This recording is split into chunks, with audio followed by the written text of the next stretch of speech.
All right, here we go. Maino, welcome back. Yeah, what's happening?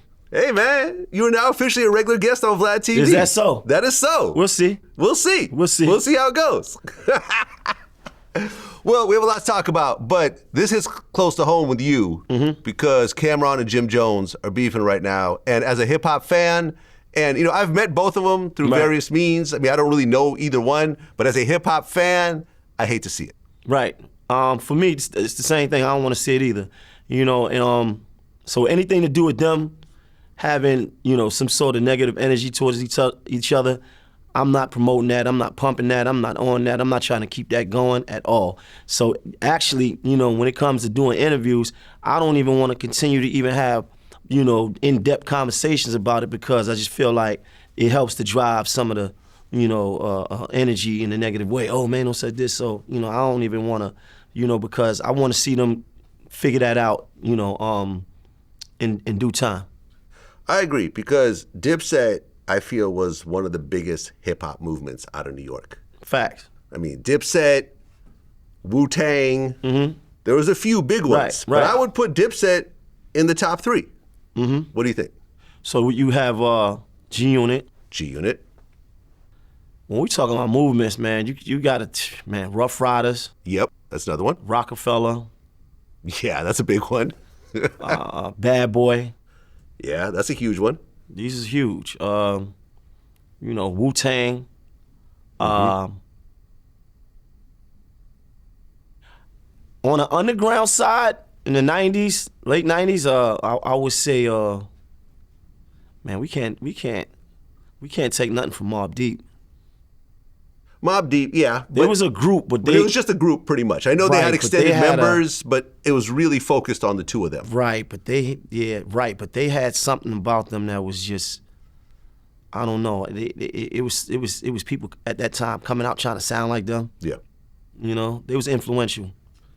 Yeah, I mean, Dipset, the reason why I say they're one of the biggest movements is that a lot of people just started to dress like them, act like them, be like them, rap like them. Yeah, they had a look. You know what I'm saying? Like the whole pink thing was never even thought of in hip hop. It was that was more like pimp culture. But they brought it to hip hop and they made it fly. Yeah, they made it fly. You know, like driving around New York, you would see like little baby Jewelses and baby Jims and baby Cams. I came home in that time during that era. Right. So this is, you know, I landed, you know, March 5th, 2003. You know, 50 was on fire. Yeah. And the Dips was like in the street bubbling, you know, so you would come out and actually see people that looked like them. Yeah. You would see people wearing, you know, clothes that looked and resembled Cam and Jewels and, you know, you would see that. Yeah, I mean the headband with the thick headband tilted to the side and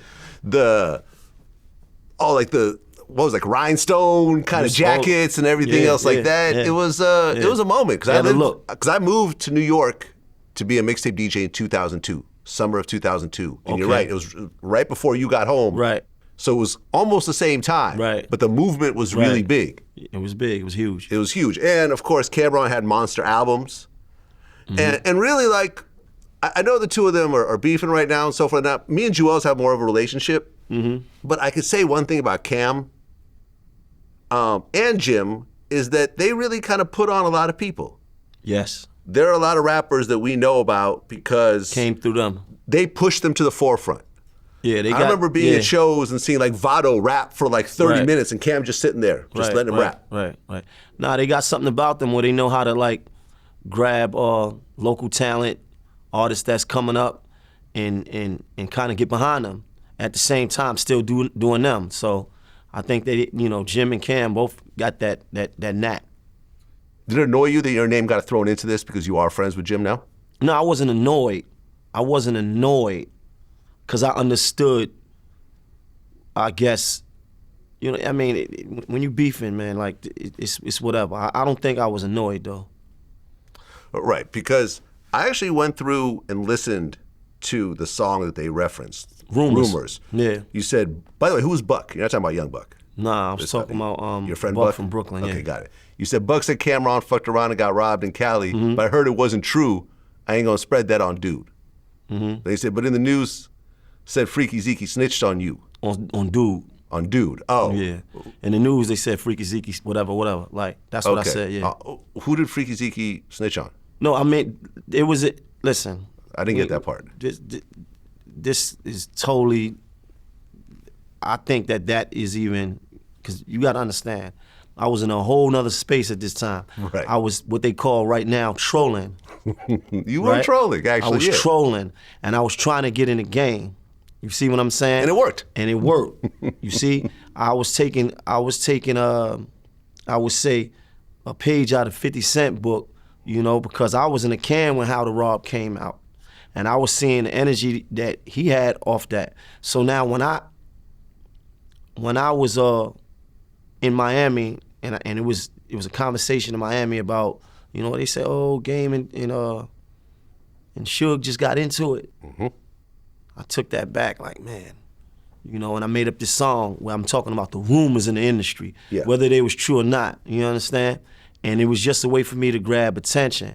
So anything that I said back then, you gotta understand what I was on back then. Right. You see what I'm saying? This is a nigga trying to get on, just getting out of jail. I'm trying to be heard. I don't got no friends. I don't care about making none. I don't care about, you know, whatever. You understand? So I don't even want to get into, you know, in depth about certain things I said. Fair you enough. know? Fair enough. Because you never mentioned Jim's name in the song. No. You mentioned Cam's name, and Jim was just writing for his man, which is where the bad energy started. But you guys worked it out. 100%. Initially, you know, Jim's energy towards me was based around that song. Mm-hmm. You understand? A lot of people based from that song. Because what I started to do was, I started to even make more songs like that. That was the popular song that got me on. That's the song that got me in the game right there. Mm-hmm. That's the song that got me my first record deal. That got me in. Yeah. So yeah, he was I guess, you know, being loyal to his set as he should, and that's where the bad energy started with me and him. But nothing never happened. You know, no punch was swung, no fight, no pushing, no shoving, no real issues. So I'm saying, like, there's two black men that could have been enemies, but figured out a way to be allies. I think that should be celebrated. Mm-hmm. I see people telling me, oh, man, are you downplaying it? Well, I'm downplaying it. Ain't nothing happened. I had more issues with niggas that I know. I've had physical issues with people I know. So, like, that wasn't about nothing. That wasn't about nothing. It ain't nothing to glorify. It ain't nothing to talk about. I think what should be glorified is the fact that men could start off feeling like they got an issue, but then turn around and say, yo, you know what? You know, damn, you into that, oh, you like, oh yeah, you from, that's your homie, oh yeah, like, damn, homie cool. Like, nah, because you can start off, not, I don't like Vlad. Mm-hmm. And you think you don't like him because of the outer, his outward aura. Yeah, or what other people are saying or about what other people saying. Yeah. So, but that shit ain't about shit. Mm-hmm. From that song, mm-hmm. you know, we know about the gym situation, which got worked out. Was there anyone else you heard was upset over being mentioned in that song? Like Game, I know Game. Nah, he ain't Game. He didn't care? But I came out with another song called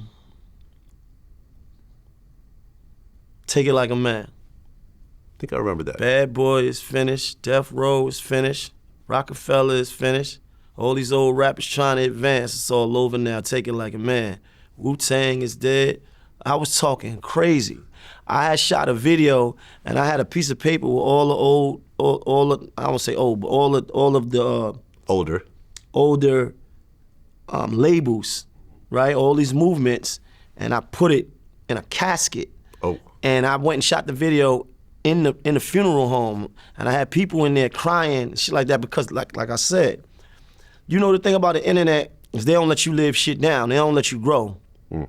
Right? It's like, oh, you was on some this, that, and this and that. What about, yo, we talking almost 20 years. Literally almost 20 years. In real time, not dog years. We talking literally almost 20 years. And you gotta understand, like, when you just getting out and you feel like you really that, and you think that this is your way in because ain't nobody else coming to make it happen for you, you figure out a way to do it. So I was talking crazy. Upon that, the only people that ever said something to me about anything that I ever said on a record was Rayquan Diddy, Styles P. Okay, what did Rayquan say? I was on the phone with one of my homies, and he said, yo, Ray want to talk to you, man. And he got on the phone. It's a three-way. He said, yo, peace, Lord. You know that Ray talk. Peace, Lord. He said, listen, man. I'm just letting you know that. He was telling me. He said, I know it feel like a lot. My clan might be dysfunctional, but we ain't all.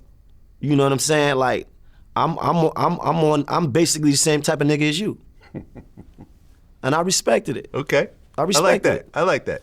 You know what I'm saying? Basically, he was saying to me like, don't get it fucked up. Like, I respect you, but understand we on the same type of time too. Like, don't get me mixed up with whatever you think maybe the image or whatever. And I understood that because it ain't what you say, it's how you say it. You see what I'm saying? Nobody ever approached me on no aggressive, because it's no way to approach me aggressively without me feeling that way, and then I gotta now respond that way. You know what I'm saying? So Diddy, I gotta hear the Diddy part. I told the story before though, right? I was standing in front of Atlantic Records, and I hadn't signed yet, and I was up there, and I seen a car pull up, and Diddy walked in with his bodyguards, and he used to be with one of the bodyguards, Uncle Paulie, and they walked in, and he sent them back out, and he said, "Yo, Puff wanna holler at you." And this is one of the times that I feel like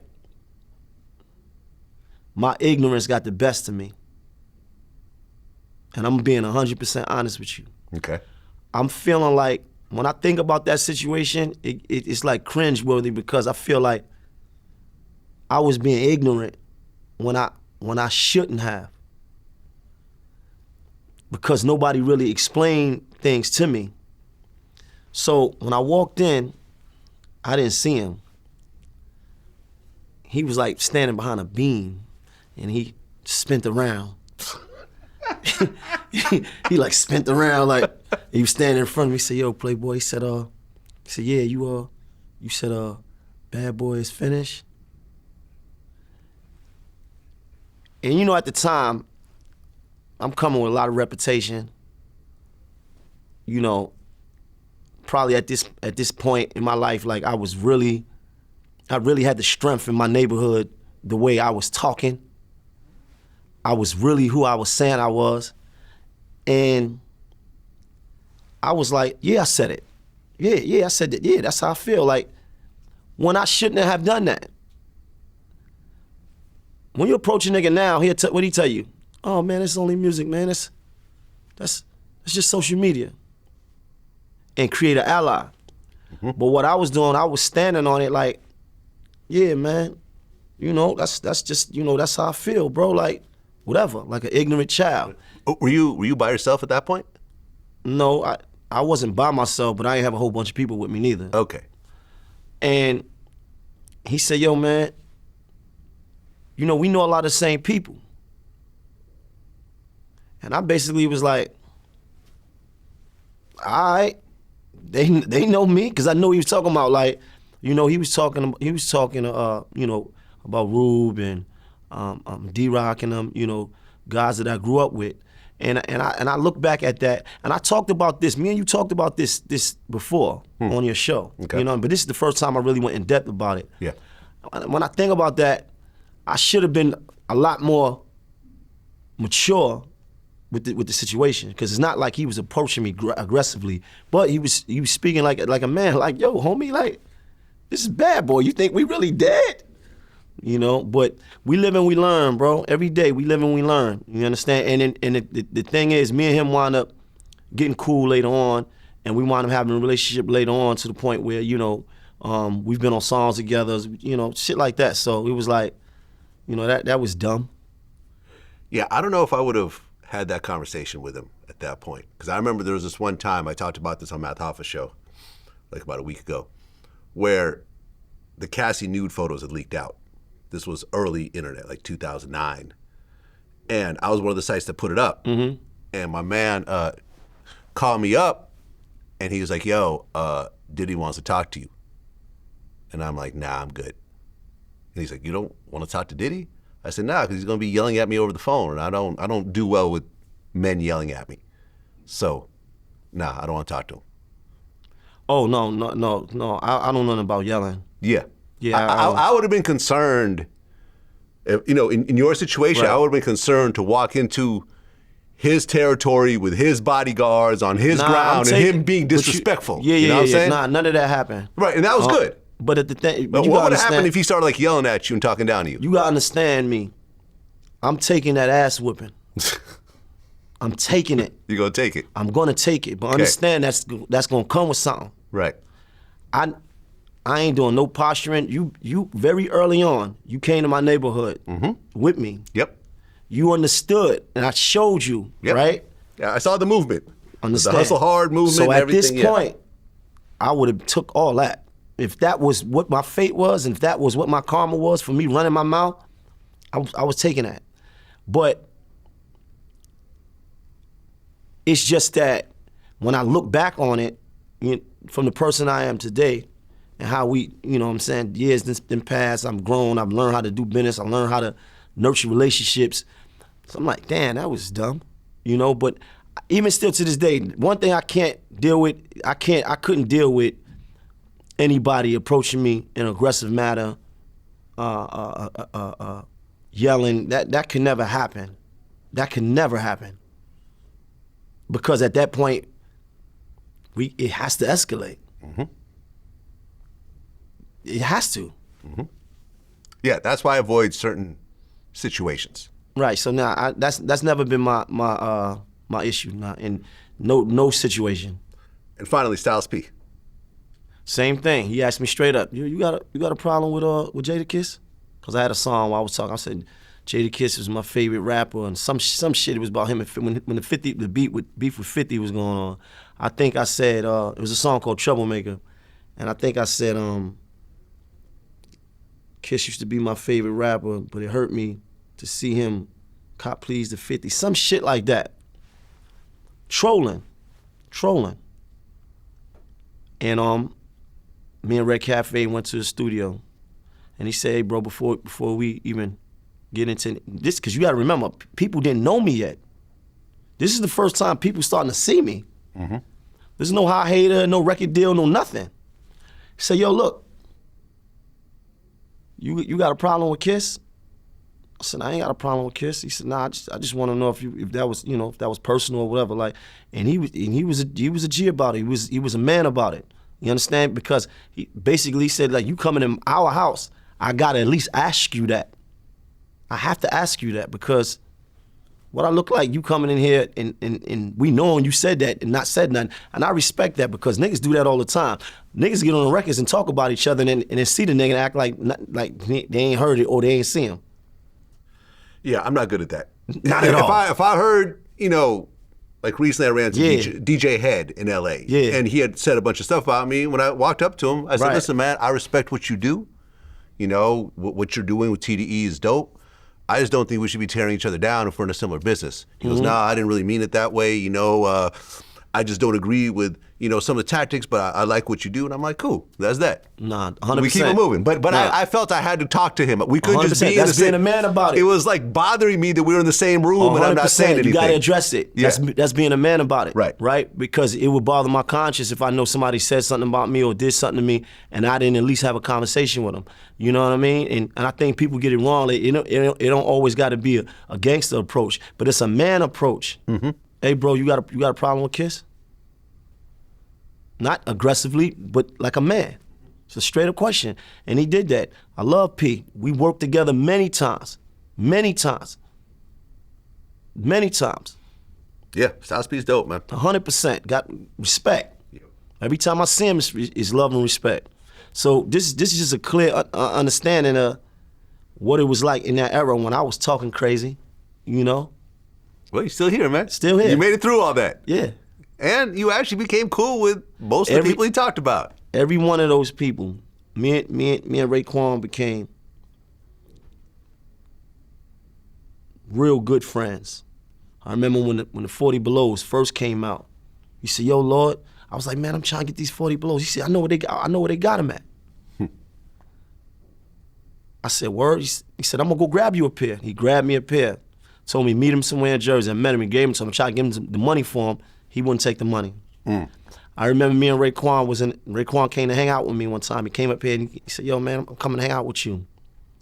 And I came to pick him up. I was in a black Bentley. I had a black Bentley, a Spur back then.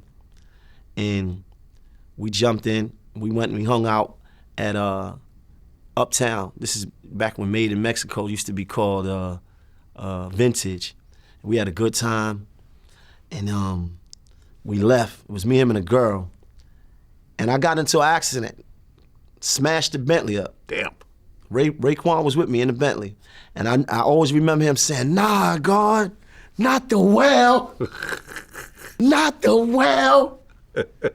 Not the well. Oh, man, Lord, not the well." Crazy. But me and Ray got a cool relationship, though. Well, I actually do know one person that you talked about that stepped to you aggressively. Who? And you backed down. Who? Keisha Cole.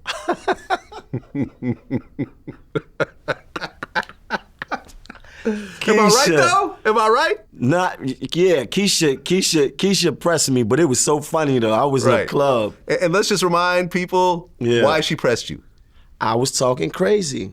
You said, well, you were finger popping her or something? Yeah, some shit I was talking about. Yeah, I'm finger pop Keisha Cole. You understand? It was shock value, right? We trying to get on. We trying to get heard. We trying to get niggas to go, "Ooh, what'd he say?" So I was cool with Remy. And you remember Sony Studios, right? Mm-hmm. Remy used to have like this black 645 back then. And me and Remy was cool. And Remy and Keisha Cole was cool. So I was in Sony Studios one day and I left out. Now when I came back, they like, "Yo, Remy and Keisha Cole was over here looking for you." I said, "Word?" They said, "Yeah, Keisha was here looking for you." Like she like, "What the fuck is this nigga, man?" Like, word, like that. I'm like, "Word?" And I'm like, "All right." So I'm in a club one night. And this club was Ruby Falls. I don't know if you remember Ruby Falls. It was on the west side. The DJ booth was up up in the air. It was upstairs. And I just started feeling like shit start flying, start hitting me. The fuck is this? It was lemons. Shit hitting me. I'm like, "Oh, what the fuck is this? Niggas throwing shit? Yo, let's go up there." So we go up there. It's Keisha Cole. Yeah, man, like, I'm saying, like, you saying all this shit, man, like, I got a nigga, like, you don't even know me like that. I was like, you know, in a situation like that, she got me. Because for one, I didn't even know her. I don't think I had met her yet. Right. So the whole story was false. The whole line was trolling. It was just some slick shit to say. Yeah. And she checked me. I'm not above a check. So we talked and we got cool. Yeah, but that was a funny story. She was hitting me with fucking lemons. Word. The first time I interviewed Keisha Cole, I think it was at Mix Show Power Summit. I think she cussed me out during the interview. Yeah, she's feisty. Oakland girl, man. Yeah, she was with it. You know, she was with it. I had to respect it. Right. Vlad, I had to respect it. I had to respect the check, Vlad. There you go, man. I'm not above a check, You Vlad. haven't lived life until you get cussed out by Keisha Cole. 100%. There you go. Keisha checked me. Put me in my place. There you go. Don't do me like that. Well, you know, we talked about Jim Jones earlier. He did an interview, and they talked about Drake suing Universal. Mm-hmm. And he actually thinks it's a good thing. Because he's like, look, Drake isn't suing Kendrick. He's suing the big company. Everyone was happy when Tracy Morgan sued Walmart and got a big bag. Why won't we be happy for Drake? I didn't actually see his interview. Yeah, that's what he said, basically. So what's the question? Well, what do you think? Are you happy that Drake is suing Universal? Or do you feel like... Am I happy? I'm not happy either way about that because they ain't got nothing to do with me. But for the sake of the battle, I just think it feels funny because it's like, damn, homie, you lost the battle, now you want to sue? Mm-hmm. But I understand why. The reason why he's suing, I believe, is because it's the narrative of him being a pedophile. It's like, come on, my nigga. y'all gonna let this dude call me a pedophile. I've never been accused, arrested, tried, or convicted of being a pedophile, but yet y'all allowed this to be on major platforms. Y'all allowed this, you understand? So I kind of understand where he's going with it when it comes to that. Because the suit is about, I guess from his eyes or his point of view, it's about that narrative being able to live and be pushed. I don't think I would have done it. Yeah, but it's not like he told the truth about Kendrick in all the response songs either. Right. He said that one of Kendrick's kids isn't actually his. Right. Which, I'm not saying it's exactly as bad as being called a pedophile, but it's pretty bad. Right, but I think in his mind, I think his point of view is, and I'm guessing, I don't know, I ain't got a dog in the fight, but I'm guessing that he's saying, y'all use resources to push this. It's a difference when you just throw out a record, and there's a difference when the record is prioritized and it's pushed. We know that. So you're using resources to actually propel the record to a place that it can't ever come down. Well, which is done with every record they believe in 100%. Universal, including his own records. 1,000%. But that record is exactly what he's saying. So it's like you could be two things can be true at the same time, right? So it's like it's a hit record, but at the same time he said you're calling you a pedophile. And UMG got behind the record and used resources and prioritized the record and pushed it to a place that it is, you know, one of the greatest songs to come out in the last couple years. Yeah, look, I've actually predicted this, and I remember when I interviewed Leo Cohen, I brought this up. We live in a very sue-happy world right now. Mm-hmm. Everyone's getting sued, and everyone's getting countersued, and et cetera, et cetera. And I asked Leo, I said, do you worry in the future, especially with gangster rap, when they talk about certain things in songs that may have actually occurred, which is more and more common these days, that the labels will start getting sued because they're promoting and pushing this content. Right. You know, like, I think that at the time, you know, during the Young Thug trial, one of the things that the DA brought up was there was a line about YFN Lucci's mom getting shot that Young Thug rapped about. Not to say that he was involved in it, but what's to stop Lucci's mom to saying, who actually got shot, I'm going to sue 300 and whoever the parent label is and so forth because this is bringing a lot of PTSD back and this was a very traumatic event for me and so forth. I've seen lawsuits get millions of dollars for less than that. And he kind of, no, he said, you know, I don't think he agreed with that happening, but now we're kind of seeing it in a slightly different lens. Right. Drake is suing the parent label over a pedophile accusation and not even suing the artist. No, not suing the artist. And I'm concerned that this is going to turn into a snowball of everyone suing to the point where labels might be scared to sign certain type of artists because they're sue prone. See what I'm saying? Something to think about. Maybe so. Yeah, because they are actually the gateway between the people in the music business, right? They actually are delivering the music. This is the company, the distribution that's actually delivering the music. So you are delivering that message. Right. I mean, remember in Vegas, there was that shooting? There was like a sniper that was in one of the hotels. There was a music festival and he just started shooting people. I remember that, absolutely. They sued the hotel.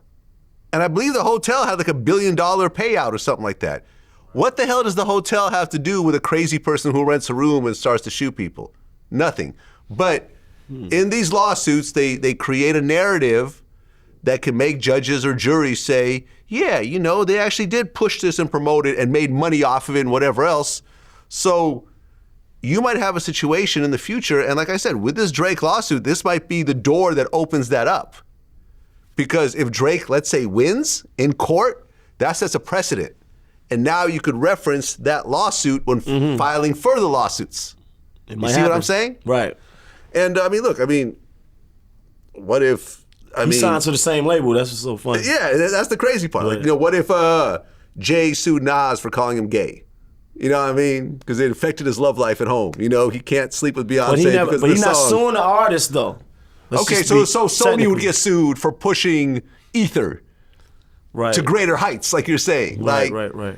It's bad. And, you know, but you're right. The first thing that I thought, which is what all hip-hop fans thought, was you lost, you're suing. Right, so that's the way it looks on by the naked eye, on the surface. Right. Oh, you lost the battle, now you salty, you and your feelings, now you want to sue. You know? Why not sue Kendrick himself, though? That's the part that I find a little puzzling. No, because I think in the way that they're viewing it is Kendrick made the song. Cool, no problem, no harm, no foul when it comes to the battle. But this is a hit record, and the only reason it's a hit record is because y'all made it a hit record. I think that's what you see, hit records are not made, they market it. This is true, but Not Like Us, I felt organically started to really move. You can't deny that. You can't pay for 1,000%. the song being played at the BT Awards and at NFL games and so forth. It was viral because it came right out of the beef. It was a dope record, still a dope record. It was the record that ended the beef. Remember Drake had one more record afterwards that nobody cared about? Yeah. Where he was trying to like explain everything. I forgot what it was called, but yeah, I remember. Yeah. I was watching it in real time. I was like, man, this is happening, but because I didn't think that Kendrick was winning until Not Like Us. But when I heard Not Like Us, I said, damn, this is it. Because it was fun, it was a bop, it was a hit. But I think what they saying is, you guys are actually pushing this record.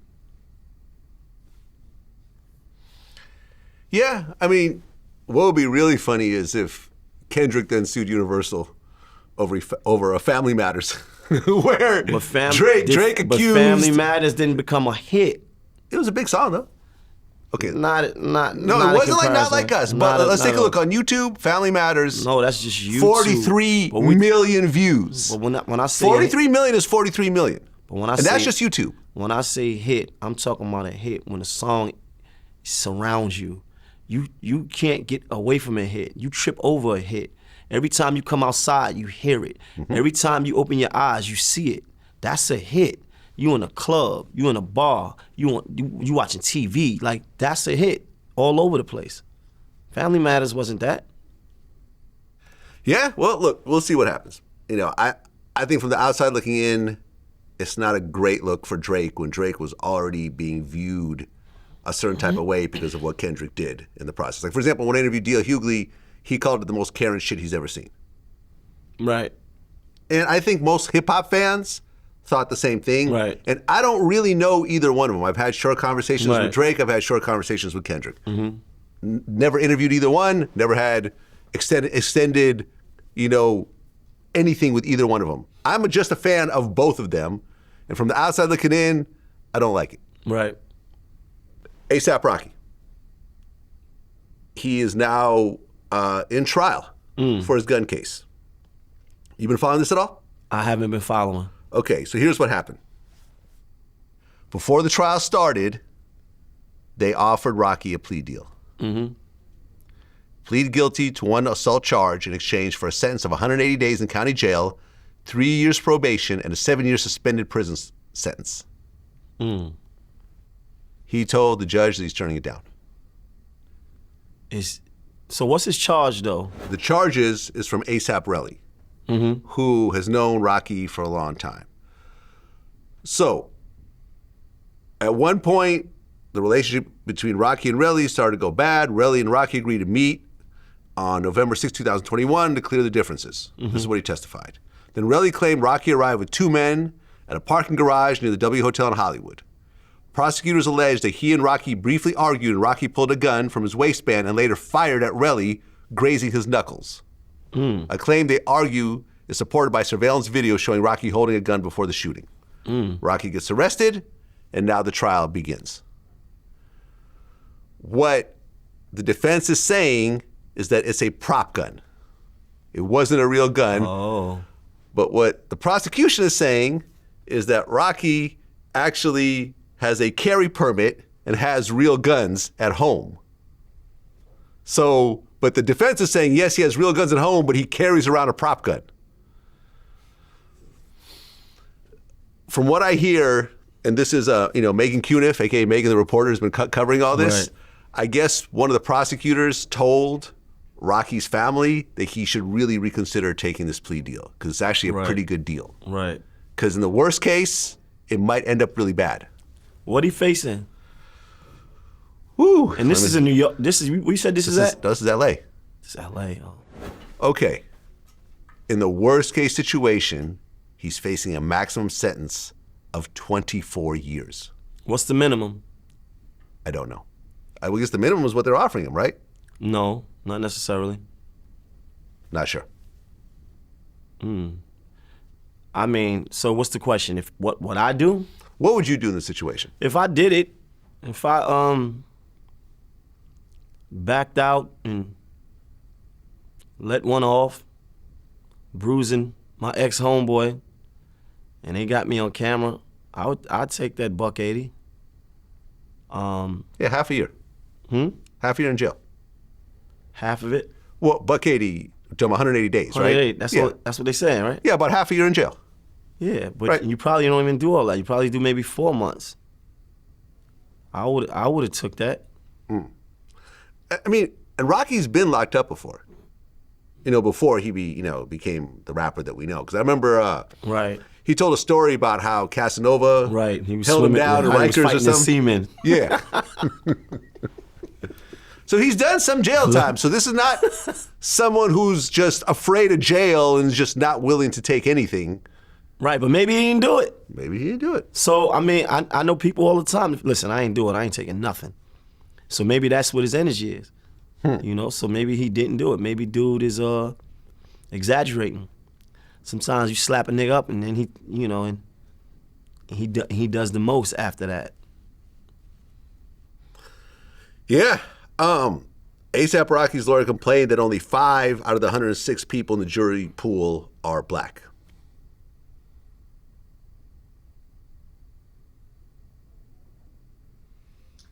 Yeah, that's the deck is stacked up against the black man. It's always been. Yeah, I don't know. 4 months in jail, Right. and walk away. 4 months in jail, I would have, me having the past that I have, understanding that what I'm facing, and if I did it, I'm not speaking for him. Go ahead and give me that 4 months, that 6 months or whatever it is, and get that out the way. Yeah, I mean, I remember when we were covering the Tory Lanez trial, I had heard from one of the people around him that they offered him 2 years early on. Is that true? I've heard that. I've heard 2 years, then it went up to 3 years, both of which got turned down. And he ended up getting 10 years. I know. It's a gamble. And sometimes people don't want things over their head. Like, you said it's like a suspended 7 years. Right, meaning if you probation or mess something. up, you'll go back and do 7 years. But then again, Rocky doesn't do anything. He's married. He's got, I mean, he's not married, but he's with Rihanna. Right, He's got two kids. He's rich. He's good. Yeah, He could do 7 years. I would. He can do 7 years? No, he could do 7 years without breaking the law and going back to jail by violating. Got it. Yeah, he could do that. He can do it. I mean, Young Thug got 15 years probation. Yeah. I don't know, man. I would take it. I hope he reconsiders. What's your problem with Tut? Oh, you want to talk about it? Look, like, cause I need to. Let me just say this. I never seen what you said about him supposedly. I just saw his response. Yeah, a piece of it. Okay, so I'll tell you the whole story, and I've got the text messages to back it up and so forth. I don't have a problem with King Tut in the least. I've never met him. I've never talked to him. I have text messages. I've had text messages with his woman. Got it. And that was it. So I was talking to someone about doing an interview with Tut, and somehow it got to his woman, so she texted me, and she said, Tut will do the interview for $15,000, but I have to conduct the interview. And I've got lots of experience doing interviews and so forth. And I said, okay, well, 15,000 is not a number that I'm going to pay. Right. We'll have to come up with more of a reasonable number. You doing the interview is out of the question, right? Because it's VladTV. I have to do the interview. Right. And before we even finalize the deal, I have to have an off-the-record conversation with him over the phone to talk about exactly what he's going to say. So they said, okay, we'll get back to you. And they ended up doing a video that said, oh, Vlad reached out to us and we don't really need Vlad. All we have to do is build our own platform. Right. And we'll just do it ourselves. I said, okay, great. No problem. I left it alone. So Tut does a video with his woman where he basically says, I had nothing to do with the Tupac shooting. Right. Which was going to be the main focus of the interview. Right. So I was like, oh, now I see how this is all playing out. Right. That's why she wanted to do the interview and not me. So they're going to get me for $15,000 just to say I had nothing to do with the Tupac shooting, which is not worth $15,000, right? Because remember, 50 mentioned him in Many Men. I know. And everyone thought, oh, King Tut is home, the guy who shot Tupac. So I just felt like they were kind of trying to hustle me. Right. And that's what I said on Math Alpha Show. And then they did a whole big response. I didn't listen to it. The only thing I heard, because I read a couple of comments, was they're like, look, and Vlad admits that he has police around him. And what he was referring to was when I had Terrence Gangster Williams and Lil Diesel from the Melf, who were arch enemies. At one point, they stabbed each other. Last time they saw each other, they haven't seen each other in 30 years after doing murder bids. I said that during this interview, one of the security guys I use is active NYPD, and I brought him there for that interview just to make sure no one went crazy. I understand. And tried to kill each other. So I explained to both of them, like, look, I want both of y'all to have a good, mature conversation. Right. And I want you guys to understand that if it starts to escalate, there's actually police here. So I want everyone to just be cool. And that's exactly what happened. Right. And they somehow try to say, oh, I'm with the police or whatever else. So it's not like you got a problem with them. With who, Tut? Right. No, not at all. Not at all. I just, it was a business deal that just didn't happen. That just didn't happen. And that was that. And I felt that, it could have been a little more transparent in the way that, that it happened. But, they got their own platform. And I'm sure they'll make a whole video about this conversation as well. And the only reason that I'm even talking about it is because you brought it up. Right. I told myself I'm just not going to mention it anymore. Right. No, because I just wanted some clarity. I never heard you say anything, but yeah. Now that you heard my side, what do you think? But sometimes that's how it is though. Like, sometimes things get taken out of context. I will say Tut is somebody that I grew up having a lot of respect for, way before the Tupac incident. I need people to understand he was something way before that, in my eyes, and a lot of people's eyes, as far as in the criminal world. You understand? He was something that we kind of like looked up to and had respect for some of the things that he was out there doing. So I hear all the Tupac things, and and the internet got a way of nowadays trying to diminish certain aspects of legendary dudes of their card. You understand? Like, I hear all these conversations about this one and that one. Oh, this one did this one did that. He ain't really like that. And it's crazy because most of these people talking haven't even stepped foot in that world or even played a part in it. So, I don't think it's nothing though. I don't think it's anything. If I see Tut, I'll walk up to him and say, what's up? I don't think it's nothing. I don't think it's anything. And, listen, they're slowly building up their platform. Yeah. And part of the way they're doing it is responding to me when I talk about it. And that usually gets the most views. It ain't personal. It's the and internet. That's cool. Yeah, that's cool, man. Right. Like, the one thing I've learned from being on the internet as long as I have is, like, you can't really take a lot of this stuff too personal. That's me. I had to learn that. Yeah. And the person who taught me that lesson, this might sound crazy, is Wack100. Who's also regular on my show. But he is I wanted to rip this dude head off his fucking shoulders, let me tell you, right? But he taught me a valuable lesson, and one time we got into it, I heard him say some shit like this. I'm gonna make him so mad that he can't even think. And I had to sit back and say, that's the art of war. Yeah. Confuse your enemy. Right. You get him to be emotional. Yeah. And I look back at the footage one time we was on live and what nigga, let's get to it. Fuck you, fuck your family, let's do it. And he was like, right?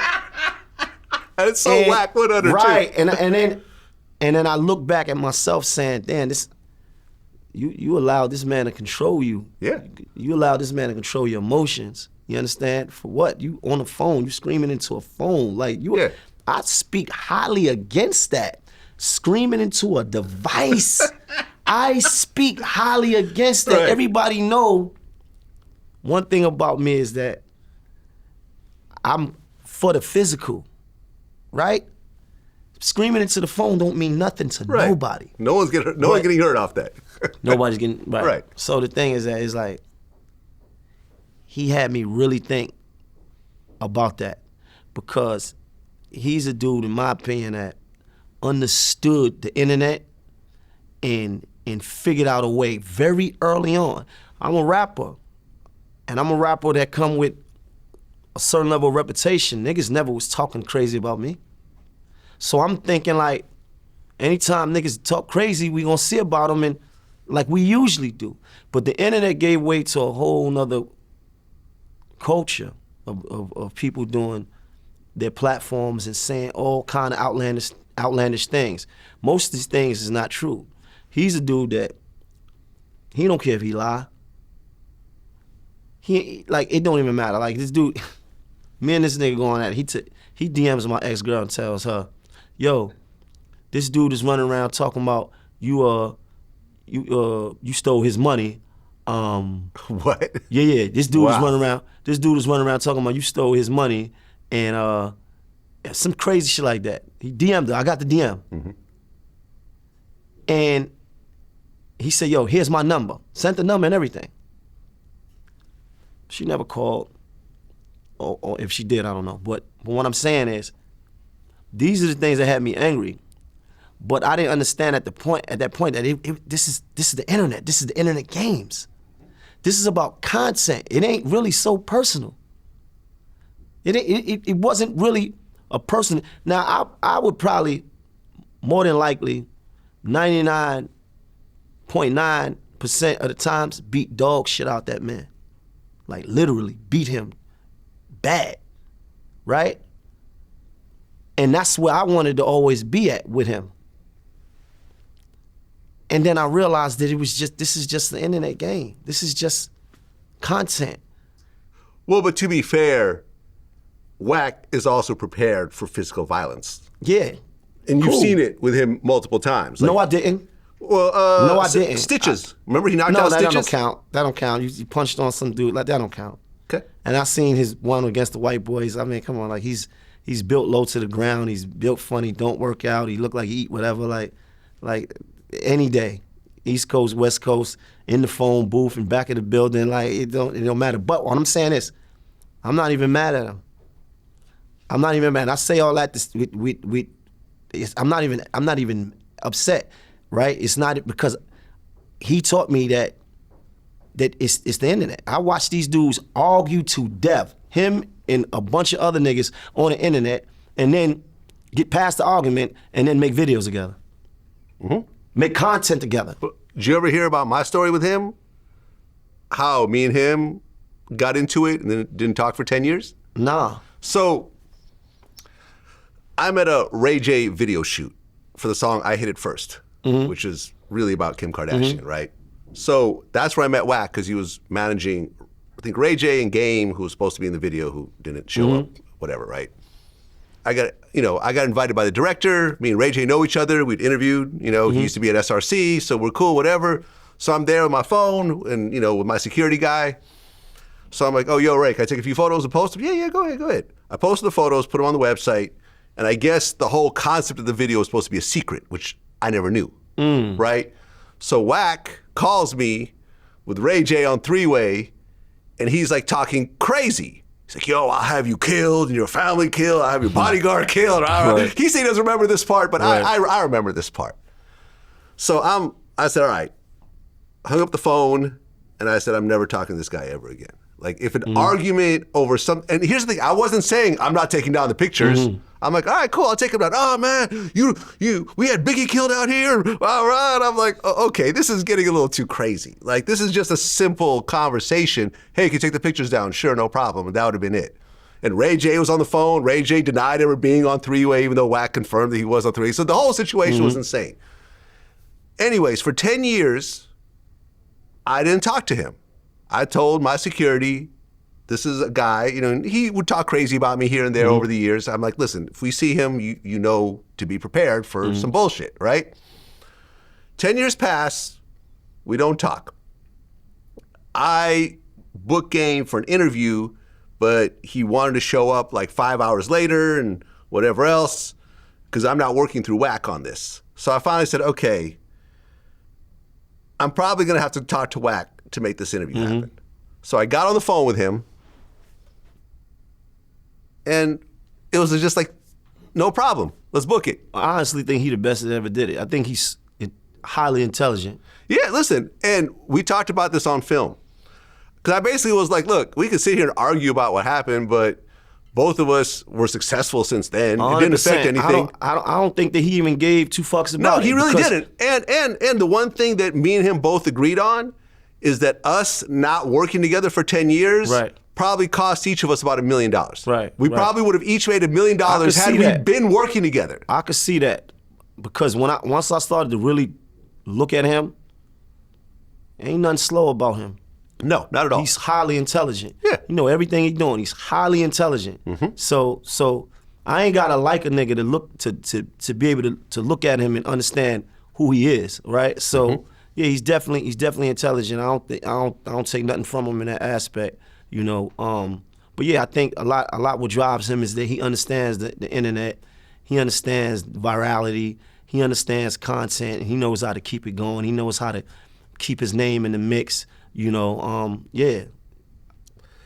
Yeah, and, you know, I don't know if you knew about the whole brawl and No Jumper. Yeah, Did you ever see that? Yeah. That was crazy. When the dude got his pants pulled down, I said, okay, this is a whole different level that I've... Have you ever seen that before? In real life? In real life. Seen that? Somebody pull somebody's pants down? Yes. Yeah. That's a thing. No, I don't know if it's a thing. I think it may be... I don't know if you searching them or like you was just trying to fucking dehumanize them. Seemed like like a dehumanizing kind of thing. Right. So yeah, put your pants down, strip, nigga, bitch, nigga, like, you know. You see that happen in front of you? I wouldn't say in front of me. I've never. Oh, you heard about it happening? I've seen. It's footage of this. You see this? Yeah. It happens. Niggas strip niggas down to their boxes.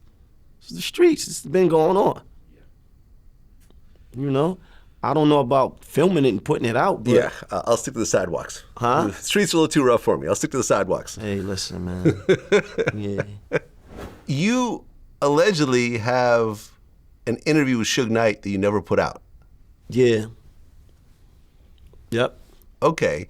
What's interesting is, even though for years I said that I would never talk to Suge Knight, I actually just talked to Suge Knight last week. Oh, yeah? Really? Yeah. Over the phone, of course. Oh, that's what's up. Yeah, me and him had a couple conversations at this point. It was interesting. I got the whole Suge Knight thing. He said something to the effect of, yeah, you've said a few things about me over the years, which I'm sure you wouldn't have said if you were in front of me, but that's the past. And I'm like, I'm getting pressed a little bit by Suge. Right. I should expect that. That's cool. Because we're past that. We're past that. And I'm like, okay, that's cool. So I might be doing some stuff with Suge in the near future. But what exactly happened with your interview? I did it on Angela Yee's show. he was starting a show with Dave Mays. So they was calling with him from jail. Right. I asked some questions that I felt like the streets wanted to know. I asked questions that I felt like people wanted to know, and especially somebody from me from the East Coast, from Brooklyn, I wanted to know. Okay. One of the things that I had been hearing about Suge was that he was in PC. So I asked him, Suge, you in PC? Now this is Suge. I didn't think that I needed to sugarcoat that. I didn't think I needed to pussyfoot around that. I'm saying, like, this is Suge. He speaks his mind. He understands what it is, right? We see him talking about this one or that one, say, you know, coming up with stories. We seen him say all kinds of things. So I'm thinking, like, you know, with all due respect, I probably was speaking in a way where it probably felt to them, maybe they was thinking that I was maybe being disrespectful. I was trying to be funny. I really wasn't. I was like, yo, look, you in PC? And he was like, what, PC? I ain't in no PC. And, you know, I don't know if you, and I guess he don't know my story, so I guess you don't know what it is in it, but PC, I know all about that. I ain't. Well, let me ask you a question. Do you always have a choice of being in PC? Because if you're a high-profile person, you are a liability to the prison if you get killed. That's called involuntary protective custody, right? So if you involuntary put in, like, is it because it's your case, it's high profile, you're a high profile person, then yeah, they put you in there, right? But I had heard something different, and I just asked him the question. Did he ask to be put in PC? That's what you're saying? I don't know if he asked that, but I think I seen somewhere online where somebody made a reference to his original case and said that he was in general population in his first bid, but yet he was in some sort of different kind of population on this one. Well, keep in mind, right now Suge's 59 years old. He's a few years from being a senior citizen. Indeed. And okay, I'm not saying that he's a soft guy and he can't handle himself, but 59 is 59. We saw what happened in the ring when you had a Mike Tyson go in against someone who was less than half his age. That's right. So I could imagine Suge being an older man. He's got eye problems also. Remember, like, he couldn't see very well. Right. I think he had like a cane in court and so forth. I don't see why there's any shame in saying, yeah, I'm in PC. I got to do this time and I want to do it safely. I don't know about all that. I'm just saying, I just asked him the question. You feel me? So whether it's shame or not, I mean, this is Suge Knight, you know? So I felt like I could ask him a question. I also asked him, Suge had a certain mystique about himself, right? Everybody was scared of him. He was, you know, he was the boogeyman of hip hop. Let's just call it what it is. Of hip hop, of music business. When I was in Universal Records, there was a picture of Suge in the security office that says, "Do not let in the building." That's a real thing. I remember that. Yeah. So he had this mystique about him. So I asked him, I said, Suge, do you feel like, you know, the mystique of you has like, dissipated, is worn down, you know, based on the fact that you've been knocked out a couple of times? And he, you know, they didn't like that. It's a fair question, though. It's a fair question. This is what I'm saying. Like, here it is. You the guy that everybody feared at one point, and then we got to a point where maybe that some of that kind of turned down because we seen niggas swinging back. We seen you, you know, like laid out. You know, you've been shot on, punched on. So, do you feel like your mystique has changed? This was the question. They didn't like that either. No, they didn't like that. So the interview never came out? No. But you could have put it out if you wanted to. I couldn't have put it out because I did it on her show. That's Okay, iHeart. so Angela could have put it out if she wanted to, but she chose not it's to. an iHeart thing. You know, this is, you know, that's a different situation. Well, look, as interviewers, you get a piece of footage, and sometimes the person is unhappy with it, and then starts a conversation of, are we going to put it out? Are we not going to put it out? Are we going to take certain parts out? Are we going to redo it? This is typical in my world. Right. Doesn't happen all the time, but maybe, I don't know, 5% of the time, maybe 2% of the time, you get these kind of conversations. No, I get it. I get it. Listen, I asked a couple questions. They didn't like it. You know, I felt like the questions was straight, depending on who I'm talking to, right? I feel like I'm talking to Suge Knight. I can ask him, listen, nigga, do you feel like your mystique has changed since you've been knocked out a couple times? Nigga, we all then took L's and took W's. Like, this is what it is. Yeah. Are you in PC? But, you know, it is what it is. So it's just those two questions? It was another question. I can't remember exactly what it was. It was, I don't remember. I don't know if I asked him about Biggie. It was, I can't remember the exact question, so I don't even want to kind of make no shit up. Suge Knight played a pivotal role in one of the most important hip-hop movements of all 100%. time. It wouldn't have been Death Row without Suge Knight heading it up. It would have been something different. It would have been Aftermath. But he brought that tension, that danger. Listen, we ain't taking nothing from him, man. Like, look, it is what it is. I ain't got nothing, you know, against him. You know, these are the questions I want to ask. These are the questions that I felt like niggas want to know. I felt like if I had the opportunity to speak to him, you got the opportunity to speak to certain people, you want to ask them the tough questions. Like, what else I'm going to ask him? Right. What else I want to talk to him about? Yeah, no, because, you know, I am now thinking up questions. You know, they want me to run the questions by him first. Right, probably learning from you. Probably because of me. You messed it up for everybody. And now I'm thinking, well, okay, those two questions are, you know. You wanted to ask those? Well, no, I mean, I did it, but when I heard them, I'm like, well, those are two good questions. Those are great questions. Oh, shit. Yeah. Those are good questions. Those are great questions. Listen, damn. As an interviewer, I always tip my hat to people in my craft. Indeed. See what I'm saying?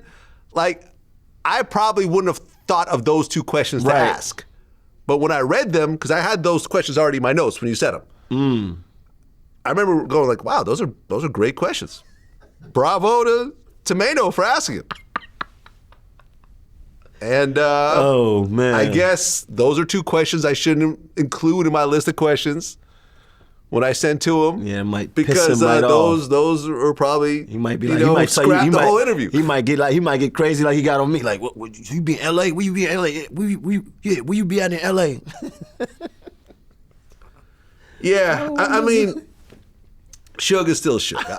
I think Suge will be Suge to his final 100%. You know, I don't think Suge will ever cooperate in the Tupac murder because actually a couple days ago, Keefe D was denied his motion to dismiss the whole trial. Is he still in the jail? Right did now. Did he bail out? No, he didn't bail out. Oh, okay. Wack100 actually tried to bail him out. And what was crazy was on my show, Wack just brought up that he's going to bail Suge out. I didn't even ask the question. He brought it up because, yeah, I'm going to bail him out. And we're going to work on some content, you know, maybe do a series or whatever else. At the bail hearing, they played that interview in court and used it as a reason not to allow Wack100 to bail him out, even though Wack allegedly had the money already put aside. And no one really understands why, because Keefe hasn't been convicted yet. So therefore, what's wrong with him doing some content if he's on bail. Right? There's no son of Sam law that should apply to this. Right. He hasn't been convicted. Right. I get it. So if the guy that's putting up the bail wants to make some of that money back by shooting some interviews with him, they should allow that. What's the problem? Right. But apparently that bail got denied. Someone else came in and tried to bail him out, and apparently that got denied as well. And what's really crazy, though, because when I read through this article, he tried to say that he was given, a proffer agreement or immunity or something to that sense, which is why he said everything he said. He thought he had immunity. But Las Vegas is saying there's no immunity in Las Vegas, and they can't find any immunity deals even with other organizations. He thought he had that, though. He thought he had that. Right. And when I interviewed the cop that gave him that, the cop said who's that? Is that Greg Kading? Greg Kading. Right. Greg Kading said that he gave him a proffer agreement if he cooperated, but apparently they can't find the paperwork for this proffer agreement. Really? That's what they're saying. It's kind of wild. You think Greg Kading basically told him, look, man, we're going to give you immunity. You think he really told him that? Yeah, I do. Wow. I do. That's why they act like they can't find it. Yeah, I mean, in fact, and Greg even talked about this. The way he was out here talking, he definitely had to believe that. Listen, Greg Kading put Keefe on a plane wearing a wire to come out here. Indeed. I seen that. To try to set up Zip, Eric Von Zip. Yeah. It didn't work. Now, Keefe, Von Zip was a little too slick for that, right? Mm-hmm. Keefe said that never happened. I remember Greg actually sent me copies of the plane tickets with his name on it. Keefe tried to say he was never in Las Vegas during the whole Pac shooting, and they found hotel bookings, like in his wife's name and stuff like that. Listen, I don't know, man. I felt okay to interview him because he had a book out that was on Amazon. So I just went through the book, piece by piece. Wow. And he was willing to talk about it. He did like 5, 6 other interviews. So you interviewed him based on the book that was already made? Yes. It was already published? Yes. It was already out? There's a link to it in the description of every video. So did they bring up his book in court too? I believe so, yeah. So he wasn't supposed to do no talking about it at all? From what I understood about proffer agreements, if there indeed was one, another word for proffer agreement is queen for a day. Mm-hmm. The day part is very important in that statement because that day you could tell him everything. You could tell him about all the people you killed, all the women you raped, all the bombs you set off, whatever else. But the next day, if you repeat that to someone else, you can get prosecuted for all that. But that day, you could tell him everything without self-incriminating yourself. Right. Because of that immunity. So that's what he had? That's what him and Greg Kading both said that he had. So maybe he just didn't understand. Or maybe it wasn't really, maybe Greg was just bluffing. Maybe it was like a handshake deal where... But even if he gave him that deal, he still wasn't supposed to go out and talk about it, right? That's regardless. If he had that is what I've always heard. Right. That's what I've always heard. And from my point of view, because once Greg left the force, but by the way, like when Keefe was admitting to everything, Greg secretly recorded him. They had like a little pen recorder or something that it was done like in a lawyer's office, but Keefe didn't know he was being recorded. After Greg left the force, he then released those audio tapes. And I think because of those tapes getting released, Keefe felt like he somehow needed to defend himself and tell his side of the story. So those tapes is where he's talking about the whole incident with Tupac? Yeah.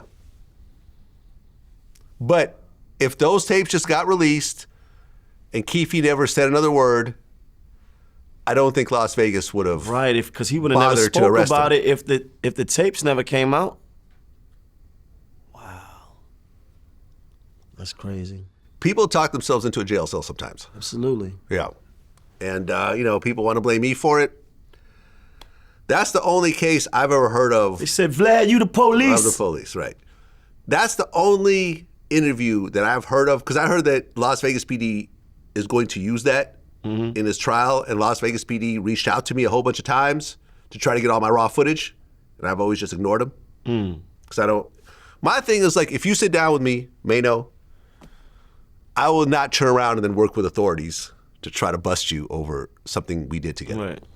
I've always been like this. I actually seen you on the news saying that Yeah. the feds wanted some tapes of you, and that you was like, nah. It was Jimmy Henchman. I interviewed Jimmy Henchman. You refused to give them to him. I interviewed Jimmy I saw that on the Henchman. news. I think it was CNN or something. Probably, yeah. I mean, I did a bunch of interviews about it. I interviewed Jimmy. It was over the phone. He was in jail. He was getting ready to have his retrial. I guess he got an appeal for he was doing like double life. There's an appeal coming up. We did an interview. We talked about the Tupac stuff, the Tupac stuff, and then, I mentioned some stuff that like 50 had said about him, and I think that probably got him a little mad. So he started talking, and I don't know about you, but when I'm doing interviews, sometimes I don't catch everything the person's saying because I'm thinking about the next question, and you see what I'm saying? So I don't catch every detail when it's happening, and sometimes I'll go back and listen to it and go, oh wow, I didn't realize he said that. He called me up the next day and he said, hey, listen, my lawyer went through the audio you just put out and he said that it could potentially hurt my case. Can you take it down? I said, sure, no problem. Took it down. Maybe 6-9 months later, the feds called me and they said that we need a copy of that interview. They had a copy of it already because you know how stuff gets reposted?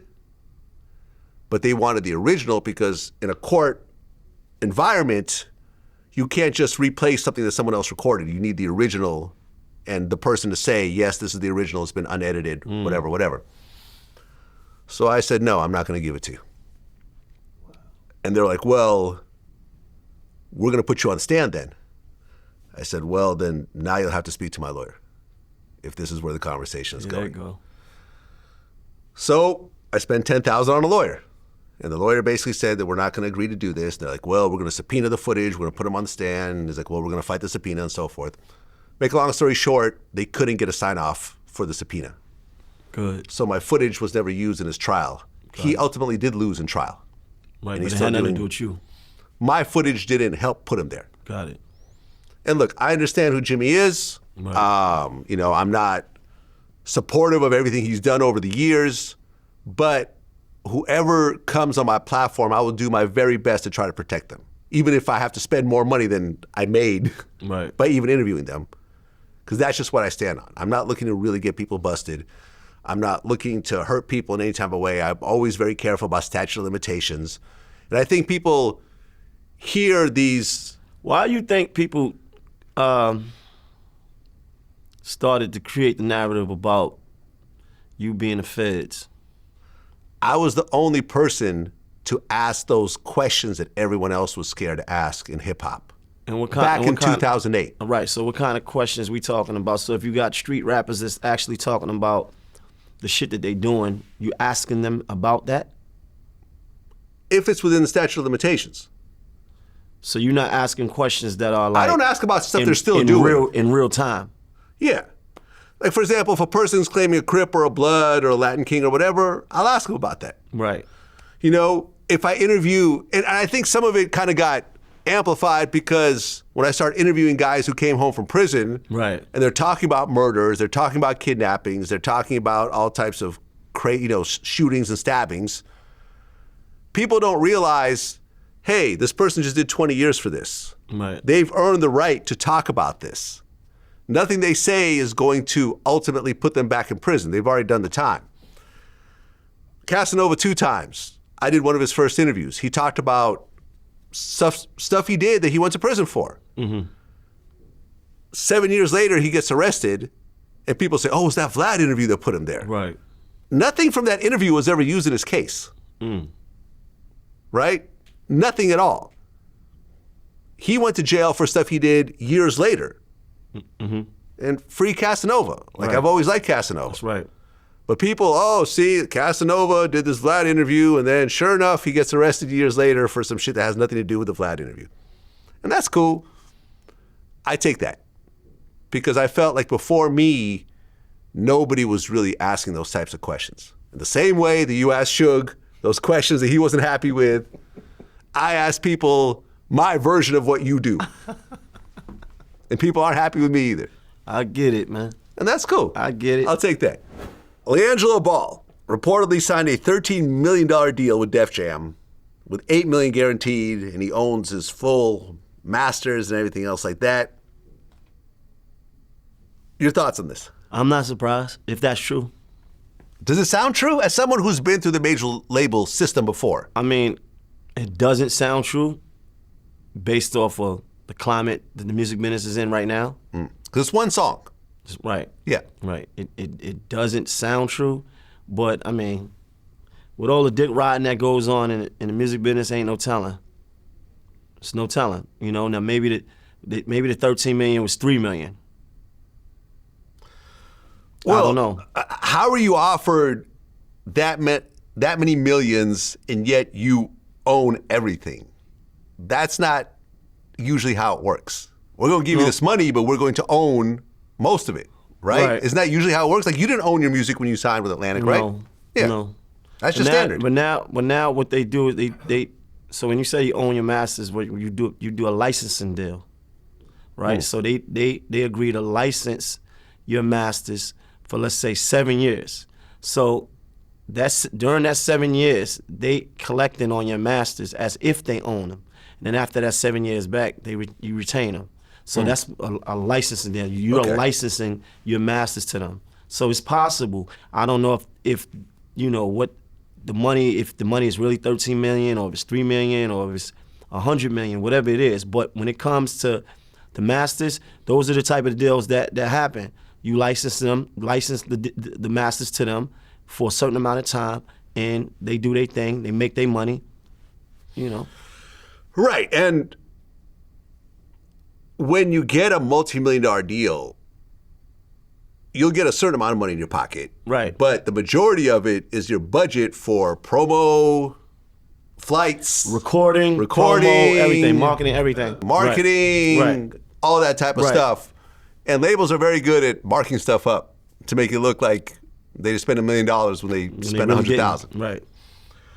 I mean, I remember when I had Matt Hoff on here recently, he seemed generally annoyed that as someone who has been doing music for a long time and grinding and, you know, big in the battle rap circuit and respected, that he still hasn't been able to get a great deal. Whereas LiAngelo Ball pops up with one song and suddenly... So is that what he's trying to do? I don't think you should even be trying to get a major deal. I mean, Matt told me in our last interview that he's thinking of just putting podcasting aside and just focusing on his music full time. I wouldn't do that. I agree. I would not do that. I told him the same thing. I would not do that. Yeah. At all. But I understand the love for music. It comes from a more of a loving place. Like, you love to do music. You know, even if it's not paying your bills, like, you love to do it. You have a passion for it. You see yourself on stage and everybody screaming your song, screaming the words, right? You see that for yourself. But nah, I wouldn't do that. No, please. Keep the podcast, man. I agree, because I feel that he's made some actual real traction in this game that's not easy to break into. And probably made money. Yeah. He's making more money than he's ever made before. Right. And like me and Matt, like, our relationship started, 12 years ago. I've always kind of felt like he was like my little brother, and I'd always, like, you know, when he would do something crazy, like, you know, punch a rapper during a battle, I'd be the one calling him and, like, basically saying, like, what are you doing right now? Right. Like, come on, seriously. Like, yeah. You're bugging. Yeah, but I understand the mentality to, like, nah, man, I want to get this to the world. I want to express how I felt, how I feel when I'm going through. I want to do a party song. I want to do a girl song. I want to give them my pain. I get that. I get the need to want to do that and always see yourself actually sharing with the world. So I understand. I think, like, would you say that most human beings, if given a choice, would be a musical star as opposed to, like, a famous actor or a famous athlete or just a billionaire that no one knows about? I think most people would go with the music because it's exhilarating. It's emotional. Right? It's emotional, and that love that you feel is so Because if you're not like a top 10 actor, most actors walk the streets of New York, you don't even know who they are. Right. Right? But a rapper, a star rapper, a notable, well-known rapper, can I take your picture? Oh my God. You know, that feeling, that love. Yeah, people would love to feel what that feels like. Well, and also the ability to get on stage in front of thousands of people. That's something that, well, I mean, athletes definitely do that. Yeah, but it's usually a team sport, you know, with a bunch of other people. Saying your words and they singing it word for word. You in an arena that holds 20,000. Listen, it's no feeling like that in the world. Yeah, I mean, I got to feel it a little bit during my DJ days. Right. To DJ and have a whole huge right. club and everyone's dancing. You're controlling the crowd. You turn off the volume and they finish the song. You transition to the next song. That's right. It's a little bit of that. Yeah, it's similar. Yeah, it's similar. And I loved it. But then at one point I said, this is not going to translate well as I get older. How old was I when I started VladTV? Hold on, let me do the math here. I was 35. I was 35, still DJing, still doing mixtapes, doing DVDs. And I said, I'm not going to be in a good place when I turn 40. I'm going to start getting older, touring around, waiting for promoters to book me. Right. Even though I love the actual art of DJing, I need to figure out something else to do. Right. It's going to translate well into my later years. Got it. And that's where the interviewing came in. Indeed.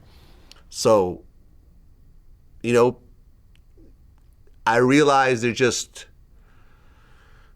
you know, there's not that many top DJs. There's only one Marshmello. And you know what I mean? There's these guys that are making $150,000 a show and these big EDM guys. Like, I was never that. I wasn't going to be that. I was not Mark Ronson, who had a bunch of big songs they produced. I'm not Paris Hilton, who they booked to DJ. Like, these are my competitors at the time. I'm like, this isn't going to work. I got to think about something that works better. Yeah. And VladTV, luckily formed. And, you know, I'm happy. I'm happy with my decision. Indeed. Because I really, I really feel when I see these DJs that are in their 50s and 60s and they're still doing it, I really feel the life that they're going through, touring around and constantly being in planes and not really getting that much per show and you know, trying to pay their bills like as they get older and dealing with health problems and so forth. Like I really feel for it, man. I feel for these guys because I was that at one point. You know, it's a tough life. It's a tough life. You know, one of the things, you know, I was listening to some of your other interviews, and I never really thought about this before until you said it, but you said you were the first rapper to get out of jail and actually get on. And I started thinking, I'm like, there's really been no one else? I'm not talking about rappers like T.I. that go to jail and come out and they're big, or Tupac, whatever else, but to do a long stretch, get out, and get on. Like, no one else has done that? What I meant by that was that I was the first rapper to get out and have any level of platinum success after doing a real stretch of time. We talking 10 years straight, and I had never been a rapper before. So K Slay used to tell me all the time, man, you making it hard for me. It's like, why, nigga? I mean, you got all these dudes calling from jail. Now they want to rap because you done did it. You see, so when I was in prison, I didn't have nobody to look at and be like, damn, he did that. I think Saigon did it to a certain degree. You had people that came out. Yeah. But I don't think Saigon ever went platinum. That's my point. And that's my man. So I'm speaking highly about him. Yeah. This is my point. He never had a platinum record. It just didn't quite come together. The pieces didn't quite align, even though he had Just Blaze and everything. I'm pretty sure you had a lot of people that got out of jail. Nori did a bid. Yeah, true. Right? And he went platinum. 100%. Yeah. Nori did a juvenile bid, though. Not taking nothing from it. Nori, my dog. When we talking Elmira, Clinton, Comstock, Auburn, Kasaki, You understand what I'm saying? Like, we talking about Southport, you know, we talking about, you know, level 1, you know, behind the glass. You understand? Hour in the cages when it's 3 below. For real, we talking tier 3s, you know, getting through it, going through it, you know, having issues with niggas, having bandits, bouncing around 10 different prisons. Yeah, to get out and turn that into something, you know, I want to give Cormega his flowers though, because he was a dude that did a bid and came out and got to it, you know, and helped me. Right. Once again, but I think your point still holds. I don't think Cormega ever went platinum. No. He has some good songs. No, and he was down with Nas when he came home. Yeah. Right. And you also said some other things. You said there were 3 things that you wouldn't do because you felt that it would leave your spirit in prison. In prison, yeah. What are those 3? 3 things that I promised myself. I would never indulge in no drugs in prison. I watched dudes go to prison and become drug addicts. I would never indulge in any, you know, mookish behavior, you know. Mookish behavior is any what? Homosexuality. Okay. Never. I would never do that. And I would never become, on any level, some kind of jailhouse snitch or nothing. For some reason, I don't know why, I told myself those 3 things. If I did any of those 3 things, I would probably come back to jail because I would be leaving my spirit in jail. If I came to prison and started doing things that I had never done in a negative way, then I was leaving something here. So I wanted to go home and take everything that I had and go the same way I came, with my spirit intact, my manhood intact, my soul intact. I don't know why I came up with that. I never had a conversation with nobody about that. I was 17 years old when I went away, but it was something that I told myself, and it was just like, I ain't never gonna be a jail nigga. They just on my time. They on my time. I'm just here because, you know, it is what it is right now. But when I get out, we gonna see something that you ain't never seen before. But you got out and you violated and went back in. Yeah. Over what? I got out and went to see my co-defendant. Oh, you had an order him. not to see. No, well, it's part of your stipulations. You can't have no. I mean, listen, all my people criminals. At that point, I ain't had no business relationships. Everybody that I knew was from the street or in prison. So of course, when I get out, I want to keep it real with the ones that I love. And I thought that I could just pop up there, go see him, show love, take pictures. You know, I went to see him on a Sunday, and you know, my brother Mo Dogg. I went to see him on a Sunday. Me and my brother 80 drove up there. I went to report to my parole officer on Tuesday, and I got there and he said, "How was your weekend?" I said, "Man, that was cool." And he said, "What did you do?"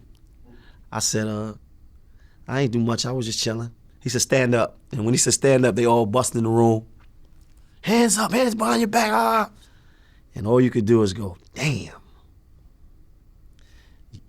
I'm trying to play it off like, what's going on? Like what's happening? You was on a prison visit. You went to go see, you know, such and such. It is what it is. You know. How do they find out? It's computers. Like, you go up there, you give your ID. Oh. You know, punch it in. Yeah. So I had to do another year. So. Damn. Which was crazy because they give you a hearing, right? And I had been home for 5 months. And in that 5 months, I had made my first CD. Me, my brother Dyko, my brother Mouse, Hustle Hard presents Maino. Me standing on Marcy and Gates Avenue and we was like, you know, moving around with the CDs. So I was trying to get in the game. So I had met people, and they give you a hearing to see if they're gonna actually let you go or give you what they call revoke and restore. I had got a letter from Sony Records in my behalf. I had got a letter from Young Gav. You know, he had the Foxy Brown, Ill Nana Records. You know, I came in there, I'm like, yeah, man. You know, look, I'm getting in the game. You know, I showed it to the judge or whoever he was, the adjuster or whatever, and they gave me revoke and restore. They gave me revoke and restore. They told me you'll be leaving to go back home within 2 weeks. I'm like, yes. 2 weeks came, then I ain't going nowhere. 3 weeks came, I ain't going nowhere. I speak to my dog, he like, yo, listen, them people just reversed your shit. Why? I don't know. They ain't say why, they just reversed it. And did you not have money for lawyers to try to dig into this? No, I had a paid lawyer. And he basically said... and you gotta understand, this is not court, it's not criminal court. This is basically institutional, right? So you going to see what it would be like a judge, but he's not a judge. He's a person in a hearing. These are hearings that are not in a court. So it's not like you walking in with a lawyer and it's a DA. It's not that. But I had a lawyer anyway. Leslie, what was his name? Leslie Chang, I think. And I walked in there and we paid him $3,000 just for that 10 minutes. And I wound up still getting a year anyway. Talk about defeated. Man, I was like, man, I ain't never gonna be nothing. I ain't gonna be nothing. I'm hopeless. Well, you said you never cared about living until you got the opportunity to live. Yeah. So this is during that time right here. Now I'm in jail again. I got a fresh year. That year feel like 20. Yeah. Cause I had a taste of what living was. I'm riding around in Benzes. I'm jumping out. I'm wearing Prada. I'm wearing Iceberg and like in that era. So it's like now I got an opportunity to taste life. Now I'm back in jail. What? After I told myself them 3 things, I'm back here, and then I pick up the phone one day to call my girl. She tell me she pregnant. By someone else? No, by me. Oh, by you? Yeah. Oh, okay. Got it. So now I'm like, you got a baby on the way, and you got to do a fresh year. So you're going to miss the birth, you're going to miss the first. Yeah. Everything. Everything. Yeah. I ain't never going to make this dream happen. This is never going to work. Do you think that that's the biggest problem in certain communities, that the kids don't get to see what's actually possible? Not on their phones, 100 but in real life. %, Vlad, what we talking about? Yeah. I never cared about living until I had the opportunity to live. We started this interview off when we talked about my, some of my maturity on certain situations. I had never had the opportunity to live. The shit that they had already seen was foreign to me. I'm a nigga that just came out the bottom of the fucking of a hole. I'm with whatever, I'm on whatever. So yeah, music saved my life in a way, because now once the music started to take off and I started to travel and I started to see different things, and I started to live and I started to see that the world was bigger than just the hood and the hood mentality, street shit and the violence and all that. Yeah. Then I started to appreciate that, whoa, this shit feel good. Nothing feel better than living. Damn. I would always say to anyone who aspires to do something, if you're like a teenager, if you're in your early 20s and you haven't really achieved what you're trying to achieve, go buy some nice clothes, go to the nicest neighborhood that you can go to, and go to some open houses. Walk around those homes, open some drawers, go see the pool in the back, go upstairs, see the master bedroom. Right. Go to a Rolls Royce dealership. Right. Dress nice. That's right. And get a test drive. That's right. Act like you're serious. Be professional. Don't bring all your homies with you. Just, you and your girl. Dress up nice. And actually feel it and touch it. I get that. Because I remember when I was in high school, my parents always, like, lower middle class. You know what I mean? Mm-hmm. I was never from the hood, like whatever else, but my parents struggled. I had to go get my own job as a teenager and so forth. But I always would have friends in my school that were wealthy. Mm-hmm. And I would always spend time in their homes. And I feel like that really changed the way I looked at life. Because I saw, wow, this is really possible.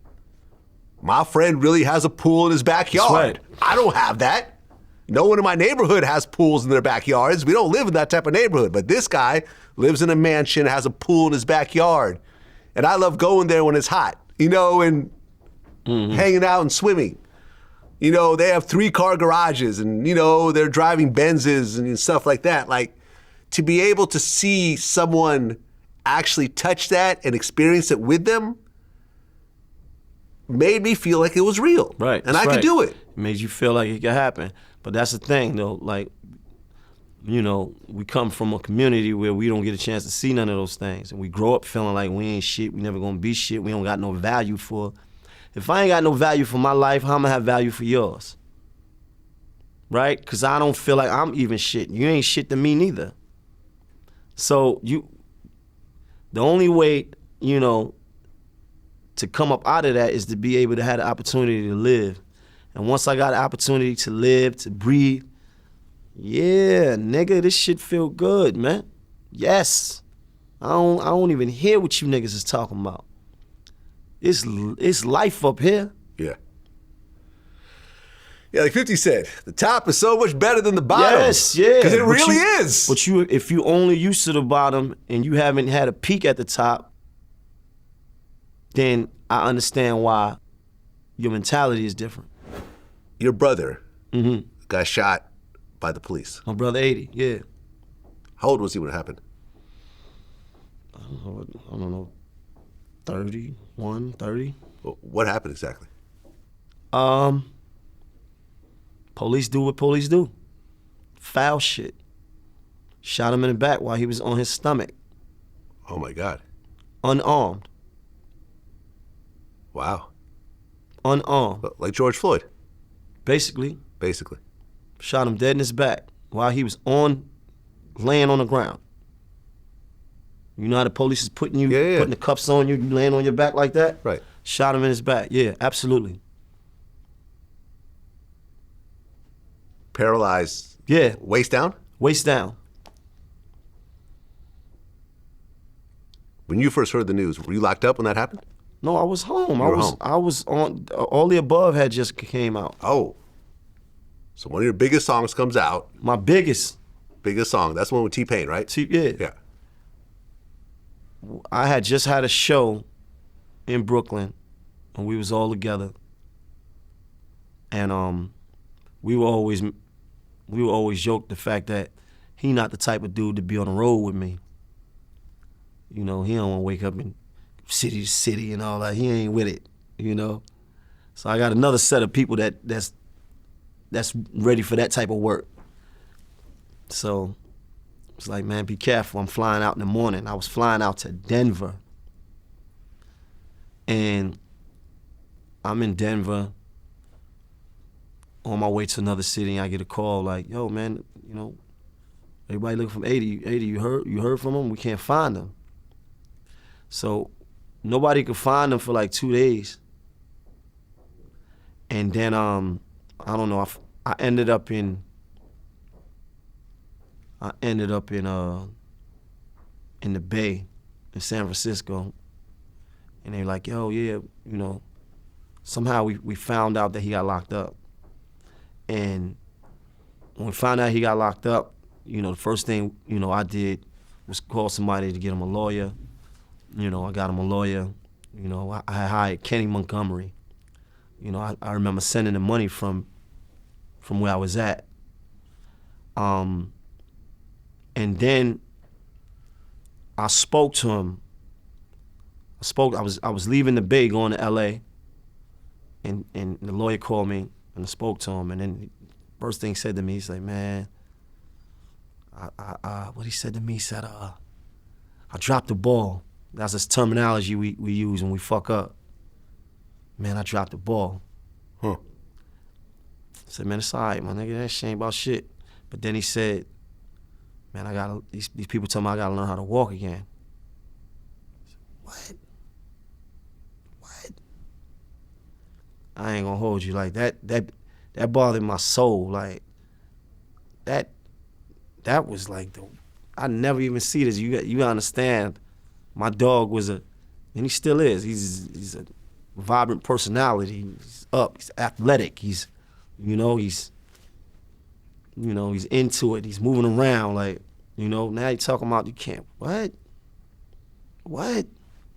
So yeah, that's how that happened, man. That was a real big blow to all of us. Was he able to walk eventually? No. Wow. No. Did the family sue the police? Absolutely. What happened? It was settled. But what is that? What is that? What is money? I mean, yeah. I mean, I'm thinking regardless of how much it is, don't matter. You can't walk. That's right. It's my brother, man. We was together the other day, so it's still the same.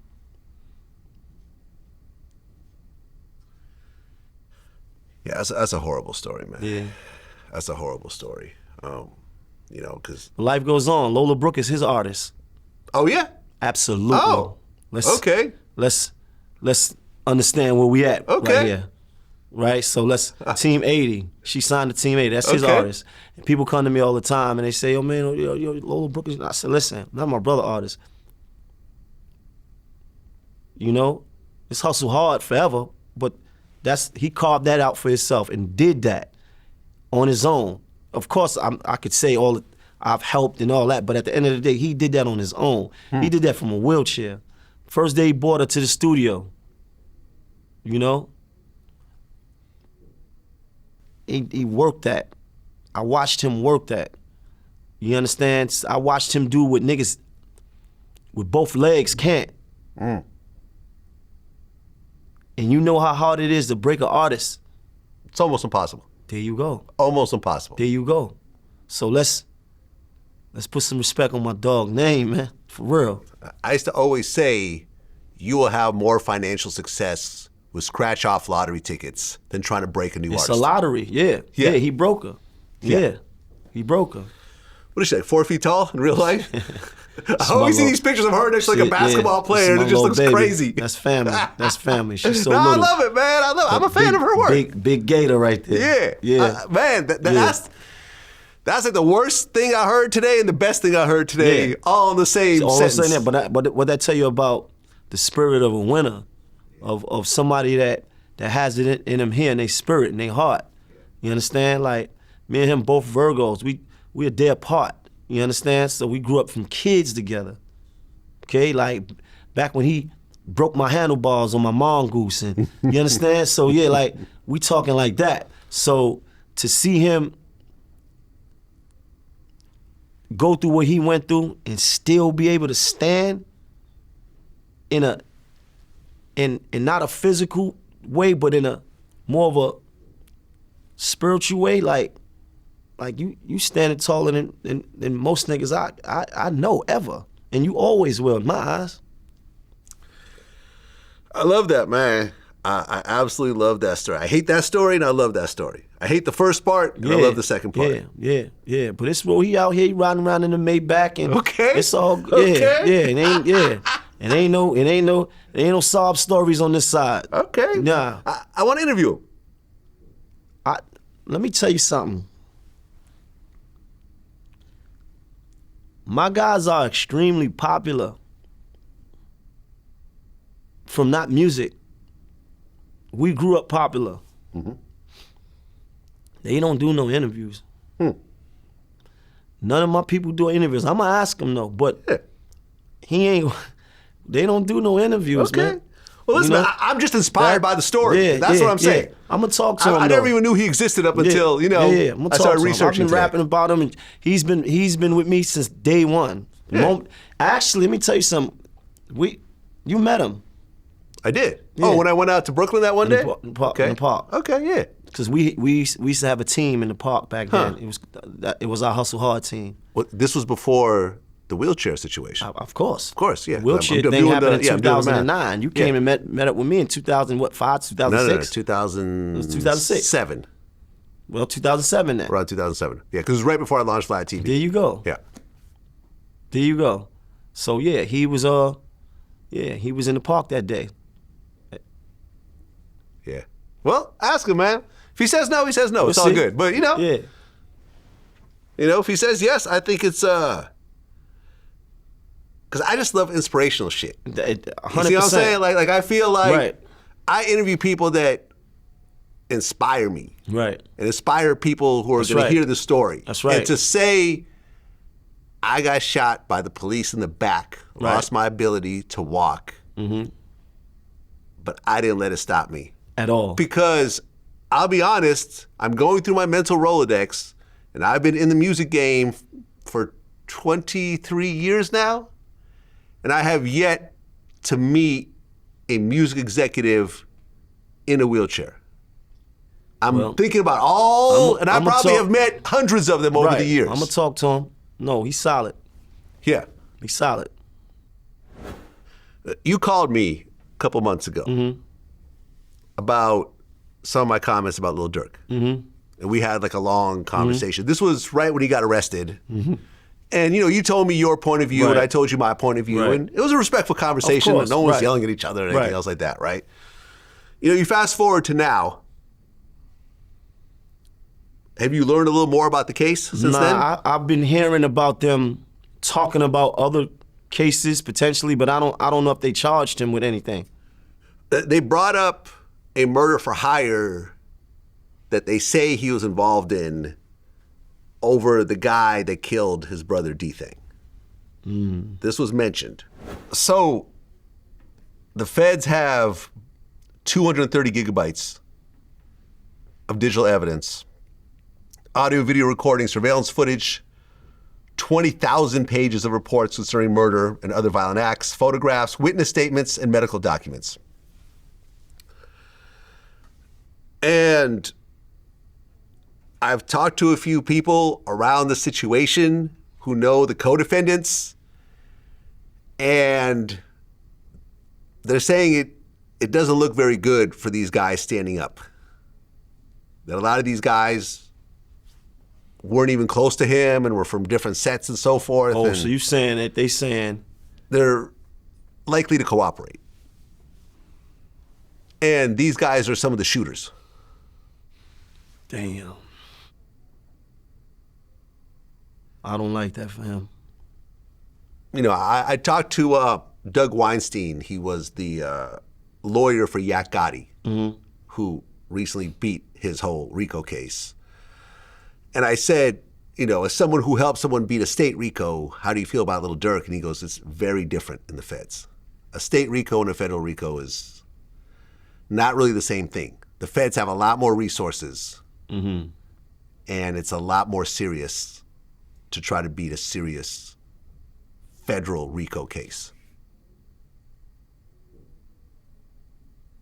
The trial was originally supposed to happen around this time, but it got pushed back to October 2025. It'll probably get pushed back again. Yeah, it'll keep getting pushed back. That's just how they do. Yeah, I've learned over time that when it comes to murder cases and serious cases, it's actually to the advantage of the accused to keep pushing the trial back. Right. Witnesses die. Right. Witnesses forget their stories. Especially in the state. Why is that? Because, like you said, it's less resources. The feds play a different game. They use different tactics. You understand? You've never been in the feds, right? No, my brother has. Really? Twice. What is the biggest difference that you see between these two systems? I feel like the feds, they'll lock you up without even having possession of anything. Huh. Right? They conspiracies, they don't even need to have the actual coke in their hand. But you will be charged with moving 100 kilos from, 2020 to 2023. Because someone said. Somebody said. Yeah. Because he got caught with a couple bricks, and now for him to get out of what he got going on, he's saying, yo, I was getting him from my man, but my man was getting him from this guy.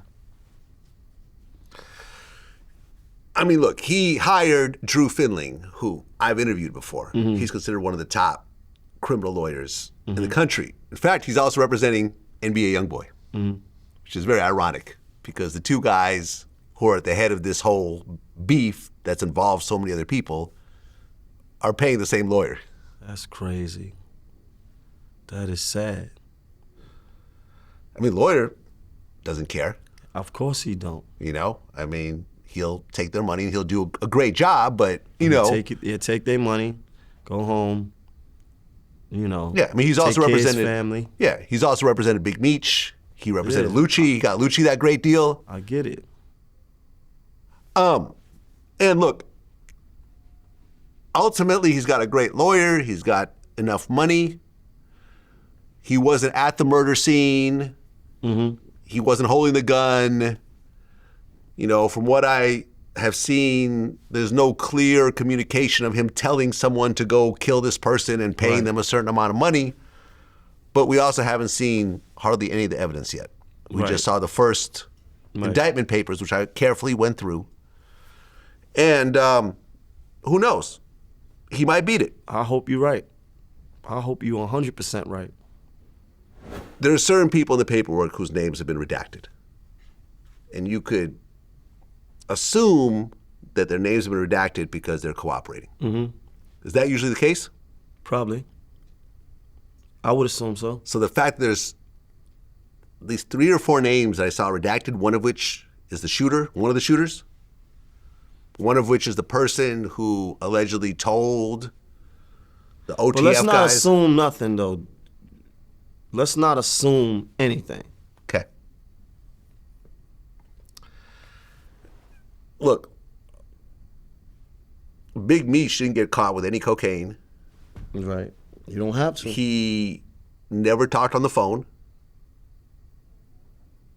But there was a whole bunch of witnesses saying you did this, who said he did this. There is his brother who did talk on the phone a lot, Southwest T. You know, I remember we had an interview with Meech that basically said that T was just in love with the phone. He would just talk and talk and talk, and all of it was recorded. And that was it. They both had to plead out to, I think, 25 or 30 years. I think it was like 30 years they both pled out to. Now they're both out. They home now, though. But that was a hell of a stretch they had to do. Come with the road. Get bumpy sometime. Yeah. And, you know, look, I felt a certain type of way because I just interviewed Quando Rondo. And we talked about Lil Pop getting killed and him being there and stuff like that. And, you know, what I really didn't like was, you know, and they said that this isn't true, but for me it is what it is. There was news footage of the scene where, you know, Quando's cousin Lil Pop was dead and Quando was screaming over him, you know, just unbelievably, you know, traumatized. And Lil Durk puts out a song, and that scream is like being played throughout the song. You see what I'm saying? And the words in the song kind of dance around that topic. You see what I'm saying? But the actual scream is the actual scream. And I'm just like, man, like, these new rappers really try to keep it real to just insane levels. I had never heard of a rapper from the 90s or the 2000s that are rapping about their actual crimes. You can't compare it, and I think the fans are complicit to some degree because I feel like they egged them on. Of course, slide for Vaughn. Hashtag slide for Vaughn. Why aren't you I'm not sliding even for Vaughn? speaking on them. I'm just saying in general, like, you know, a lot of artists, they got popping because they was into it with somebody else. Fulio. His biggest song is the song where he's at the graveyard, holding up the pictures of his dead enemies, some of which are like teenagers. Crazy. 50 million views. Right. So what they tell you about the appetite of the public. And how did his life end up? Yeah. Shot dead. Indeed. In a hotel parking lot for a party he was throwing in Florida. I was in Florida when that happened too. That's crazy. Really? I was in Orlando, yeah. I talked to him, man. I begged him to move out of Florida, man. I said, yo, like you're going to lose your life out here. Right, but to go back to what we saying about having the opportunity to live, he hasn't, his eyes may not have opened yet. No, man, he was, I mean, from everything I understood, and me and Fulio did an interview and we continued to talk, I think the problem that he was facing was he had all these people that he was still supporting in Florida. And he couldn't just say, okay, I'm done with this. I'm going to move to California and just start a whole new life and you guys are on your own. I think he felt some sort of, because I think these are the people that have been protecting him all these years and riding with him and, you know, going along with everything that he was sort of pushing. I think he felt a certain level of guilt that he needed to stay to still support these people. That's my impression. Right. Ultimately, we won't know. But I feel that just happens too often. And then you have people like Chief Keef that blow up and say, okay, I'm Got out the way. Yep, I'm going to move to Calabasas. Never going back to Chicago for 10 years. Y'all go kill yourselves over there. I'm going to be living in my mansion with my little group of friends and my cousins and my baby mothers, and I'm still going to be a legend, even though I don't go back to, and yeah, people will talk, oh, you don't come back to the hood. Who cares? I'm about rich. You when you do come back. Yeah. You can't satisfy them. Do you ever feel going back to your old neighborhood sometimes can get dicey? Because there's new generations. Right. That may not recognize what you did that many years ago. I try to keep it like this. I try to keep a purpose around everything we got going on. I just did Maino Day the first time on my mother's birthday. The city allowed me to block off Marcy Avenue between Green and Lafayette. 2 city blocks, all right? 2,000 people out there in the middle of the hood.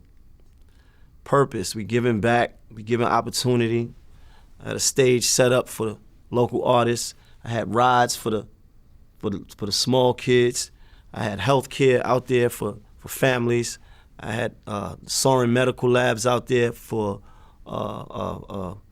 doing scans to see if you had blood pressure. I had food, I had drinks, I had everything. So I'll go back with a purpose. I do come back to my neighborhood. I do pop up. You might see me come through, on the bikes or the, in the cars. You might see me pull up at a block party, but it is what it is. It's danger in every element. When I go outside and we go to a hosting, niggas is not making it back from clubs. Niggas not making it back from shows. Every time you get on a plane to go out of town, you gotta say to yourself, we gotta be careful because we wanna make it home. So, I'm not the dude going to the hood just to be going over there posting up just to take videos and pictures and just to show you that I'm near, But I always wanna have a relationship with my community. I always wanna be able to come back. I always want them to see me, to see what I was able to become, and I also want to inspire them. When we was getting ready to do Maino Day, I was coming to the hood, looking at the site, walking up and down the blocks.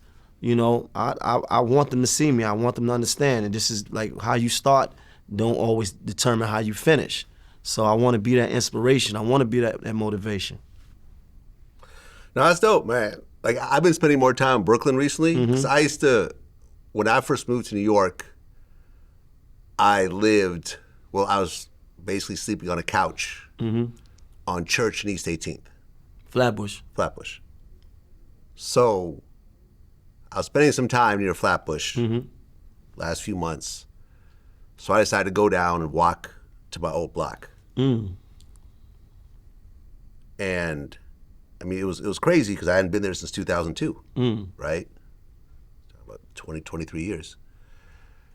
And the one thing that struck me was it looked exactly the same.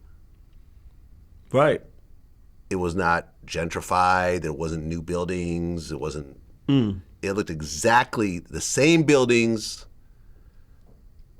same feel. It just got me thinking, like, most people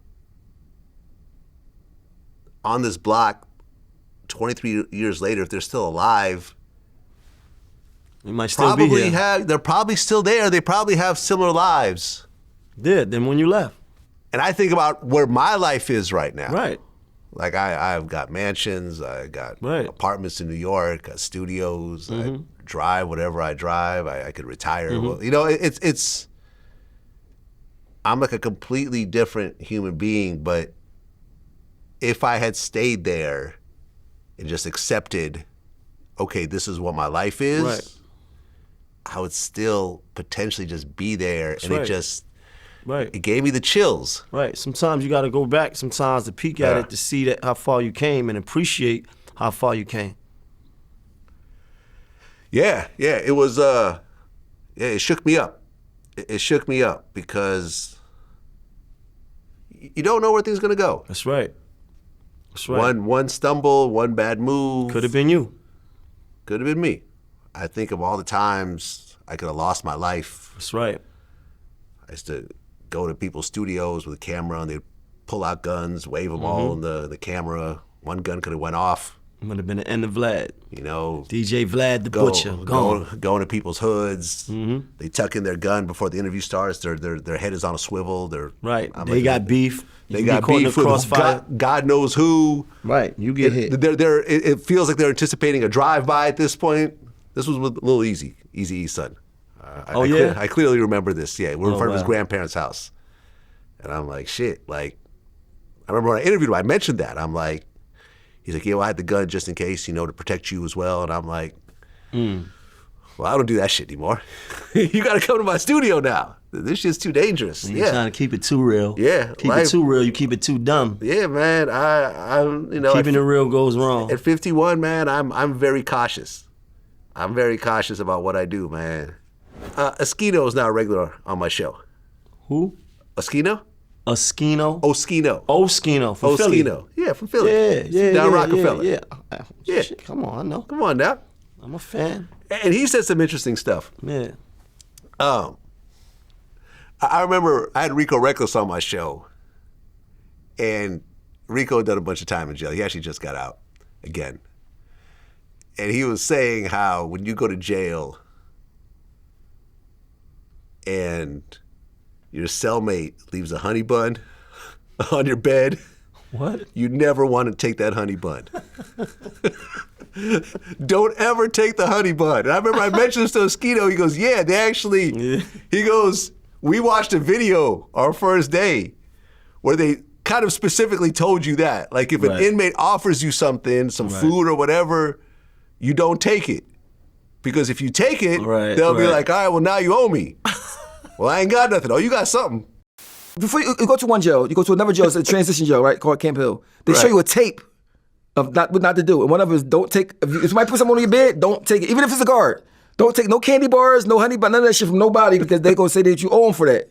It's a tape they show you. Got to watch it. It's part of the mandatory thing you got to watch if you get to Camp Hill. Even though most people have been in jail already know that shit, but if you don't, you got to watch. You see, so in the video, it's a white guy, right? It's a black inmate. The inmate put hey man, what's your name? Where you from? Oh, okay. You hungry? Leave a candy bar in his bed. So the guy come in the cell. This on the tape. He eat the candy bar. Like, yo, was it good? Like, yeah, you owe me now. Like I don't have anything. You got something. you got something. Oh, you got something. The tape's so funny. The shit funny, but it really go down like that. Like, I mean, that shit. You got something. You got something. Oh shit! You never heard about the whole honey bun thing? I used to hear those stories.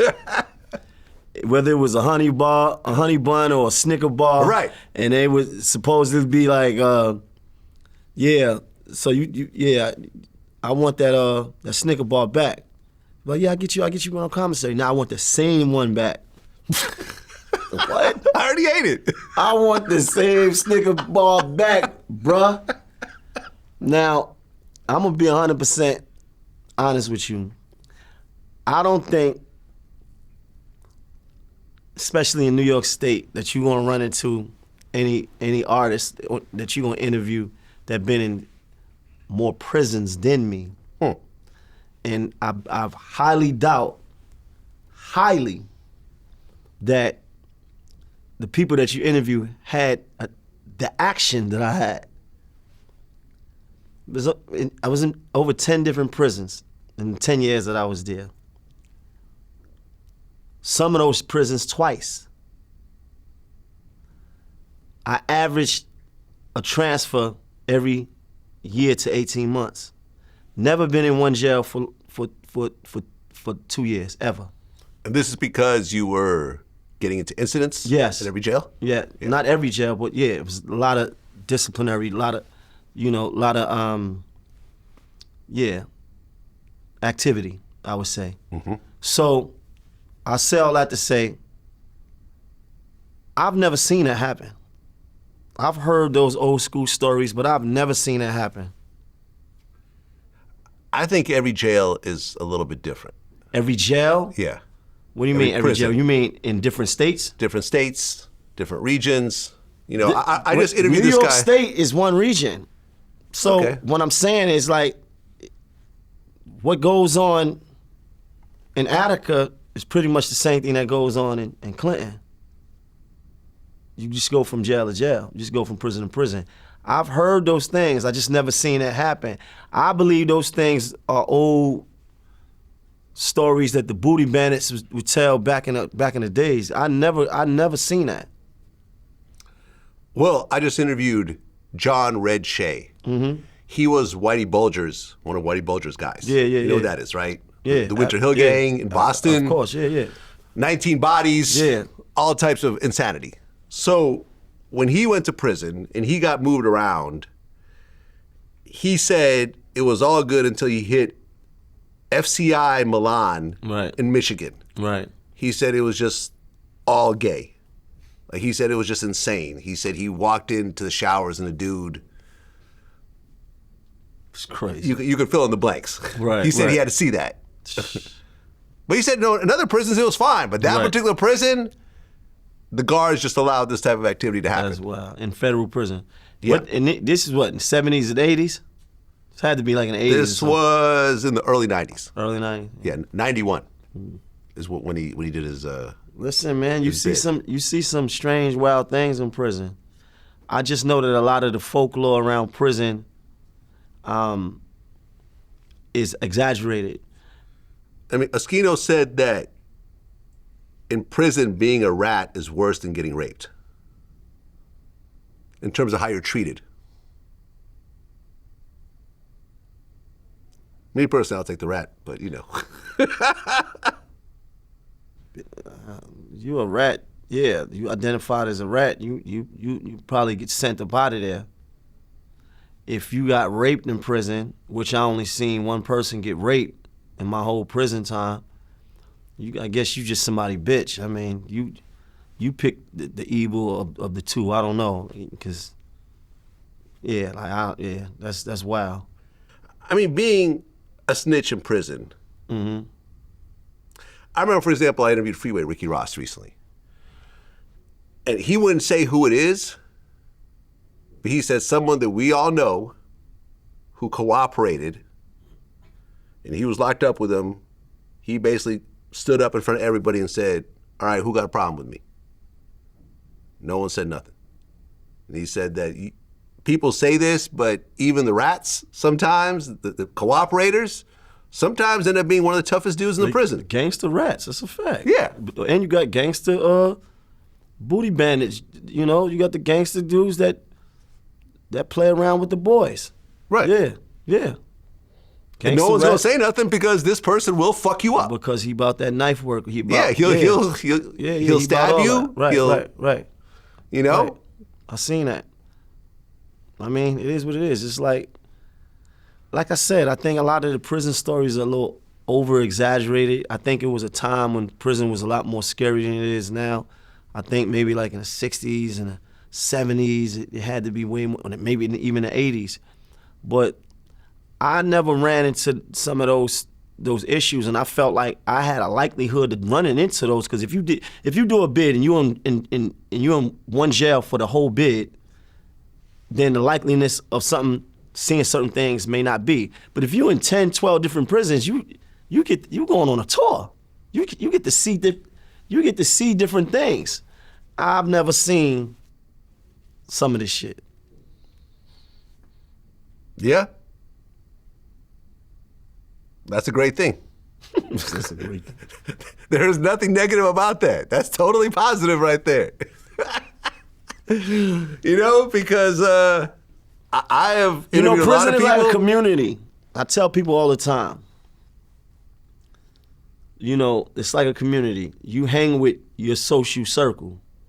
So if you're a gang member, you hang with the gang members.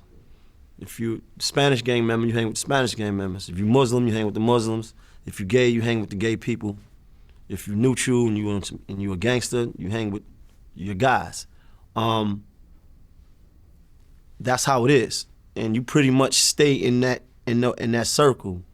You're not really gonna have a problem with somebody that's in a gay world, because it's no reason for us to really connect. The only way we connect is through drugs. If I'm selling drugs or whatever, that's the only way we really gonna connect. I might have had problems with Muslims or other people because I was in prison doing things that, you know, to get me some money. So I might have been selling drugs, selling weed, you know what I mean? So that puts you in contact with different people. Did you ever know about, I'm not telling you to name any names, but did you know about hits that would happen in prison? What do you mean? Someone wants someone taken out. And they taken dead? Dead. Nah, man. I don't think, see, that's another thing. I feel like the average person that dies in prison from a stab wound or whatever, knife wound, wasn't meant to, that person, like I know people that killed people in prison. I know people that killed people in prison, and I know dudes that died. And they'll tell you, I meant to stab them, but I ain't mean for them to die. So that's what happens most often. Most times, 100%. You gonna get with a nigga about something. You gonna do what you gotta do, but they hit you later and say, yo, that dude died. Oh shit, you ain't mean for him to die. I know a few guys, that killed people in prison. And every one of them be like, yo, I didn't go into it saying I'm gonna murder this dude. Right, because then you get a life sentence to go along with that murder, right? Not necessarily. One of the guys I know is home right now. Because I've interviewed Blue Boy. You know what I'm talking about? I seen an interview with him. Yeah. I did, I think, his first interview. Right. He killed somebody on the street, but then he killed someone again in prison. Right. Actually, a notable person. Hold on. Who did? Oh, it's the Larry Davis thing. Larry Davis. Right. He killed Larry Davis. And he got out eventually. Right. This is what I'm saying. Is it, from a law point of view, is killing another inmate considered less heinous than killing someone outside? Most of the time, it becomes a manslaughter, which is lower than a murder. Oh, because you could prove the other person initiated it, or a fight broke out. I don't know how the case pans out, but I know a lot of dudes get maybe 8 years, 7 years. for a 8 murder in and a prison. third. Yes. Wow. Yes. Which is not a lot in the grand scheme of things. In the grand scheme of things, no, it's not. Huh. Like when I tell you I know people that killed people in prison. And they got out. Yes. Yeah, I remember. This TV shit with sending hits and this guy goes in the plant and kill. I don't know how it is in other states, but I know in New York State. It's not like that. I wasn't seeing Yeah. no purposeful murders. I remember when I interviewed Blue Boy, one of the things I asked him was, and this is someone who had been in for like 30 years or something, right? And he was a Crip in New York, which is like the minority, right, in terms of the grand layout of the prison. And I remember I asked him, I said, now that you're out, do you have a problem interacting with people because the rules in prison are very different when it comes to just basic politeness? You step on someone's foot, you say, excuse me, or that could be the last foot you ever step on. Indeed, that's a fact. You go to a grocery store, someone will be on their phone, bump into you, and they won't say anything. I told that to somebody the other day. I told that to my uncle because my uncle just did 25 years. He home. You see, the thing about prison is you understand how it can get. So you learn how to live amongst men. You living amongst other killers. You're a killer too, but you learn how to live amongst other people, but you learn how to be respectful because you know it can get crazy. So when you come out here, you humble. This is why it shows. This is why mostly the most dangerous dudes is the most humblest. It's the funniest. Yep. It's the coolest. Yeah. Because they comfortable in their own skin. You understand? Pardon me, my brother. Pardon me. You do that because you know how hard you know how rough it could get. You know in prison you're not gonna be on your gate at 3 a.m. yelling, yo, send me that line. Send me that, because you know other dudes is sleeping next to you. They gotta get up in the morning. So you learn how to be respectful. Yeah. But in the street, you gotta learn how to now deal with maybe not getting that same understanding, because people in the street don't understand that all the time. You know, somebody will bump into you and not say nothing at all. Yeah. So I brought this up to Blue Boy, and he goes, yeah, I struggle with this sometimes. Like, I'll be at the grocery store and someone will like cut in front of me, or they'll bump into me and they won't say excuse me, and I'll like yell at them, and one of my relatives would tell me to calm down because, you know, I'm still, you know, I could go back very easily. Understandable. And the interview got so popular that, you know, I think Mike Tyson interviewed him, and then Glenn Davis, a.k.a. Big Baby, owned a dispensary out here in New York and gave him a job as a security guard. Really? And then I believe an altercation happened in the dispensary. At the dispensary that he had, they gave him a job at. Glenn Davis gave him a job. Something happened, and now he's back in prison. Oh, wow. I think he may have shot someone or something like that. After doing how long? Ooh, like 30 years? And now he's back. It's not because of a VladTV interview, y'all. Because I know I'm going to get blamed for this as well. But it was the situation that I talked about playing itself out not too long afterwards. Of, okay, you got to function in this world that has a whole different set of rules. What was his job? Security guard, I believe. That was the problem, I think. My uncle did 25 years.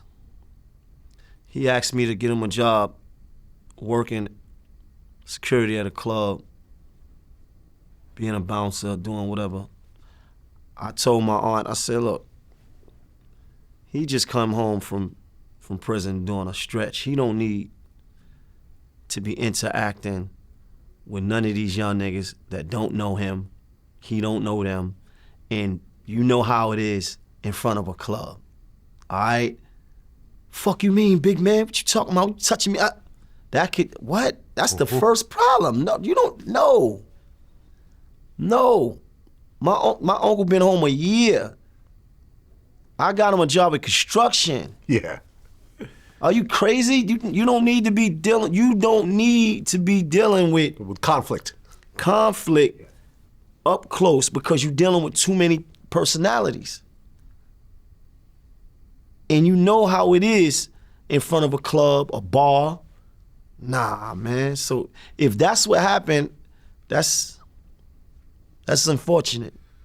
Yeah, I mean, I actually looked. We have an article about that. On January 5th, 2023, he's now back in prison. And So- I haven't heard of him getting out. He So did he- 39 years, by the way. He did 39 years. 39 years. Right? Got He did- out. I'd say maybe about a year later he was back. Man, ain't nothing like this life out here, man. Damn. Unfortunate. Again, he had a real job. And like I said, the interview propelled him to a to certain get- level of... Right. Because everyone had always heard of, Blue Boy Huslino was a name that kind of Right. bounced around New York. So Right. all these people that had heard about it, they finally got to meet him. Like I said, Glenn Davis hooked him up. Come work in my store. Situation happened. I heard there was like a fight that happened, whatever. I think he had pulled out a gun or something. I don't know. And the person died? I don't think so, but I don't know the details, but he ended up back in jail over some incident that happened. He has to be up in age already, though. Yeah, he's probably about 60 maybe. Well, no, he went in young. He was like maybe 15, 16 when he killed somebody. So, I don't know, maybe mid-50s? Yeah, 40 plus 15. Yeah, about 55 maybe. You yourself, you never became a Crip or a Blood or No. joined any gangs. No. I remember on Math Alpha Show you talked about that. Yeah. You said when you first got locked up, the Bloods hadn't really established themselves the way they are now in New York. No, well, I was up north. First of all, when I went to prison, there was no Bloods yet. I went to Southport. I was in the box for a year after I left Clinton. I was in Southport. I went back to Southport for another year. I came out January 95, and now I heard about Bloods being up north. I was hearing some rumblings about them being on the island, but when I got to Elmira in 95, there was like Bloods in the jail, in the prison. I remember them. It was an issue about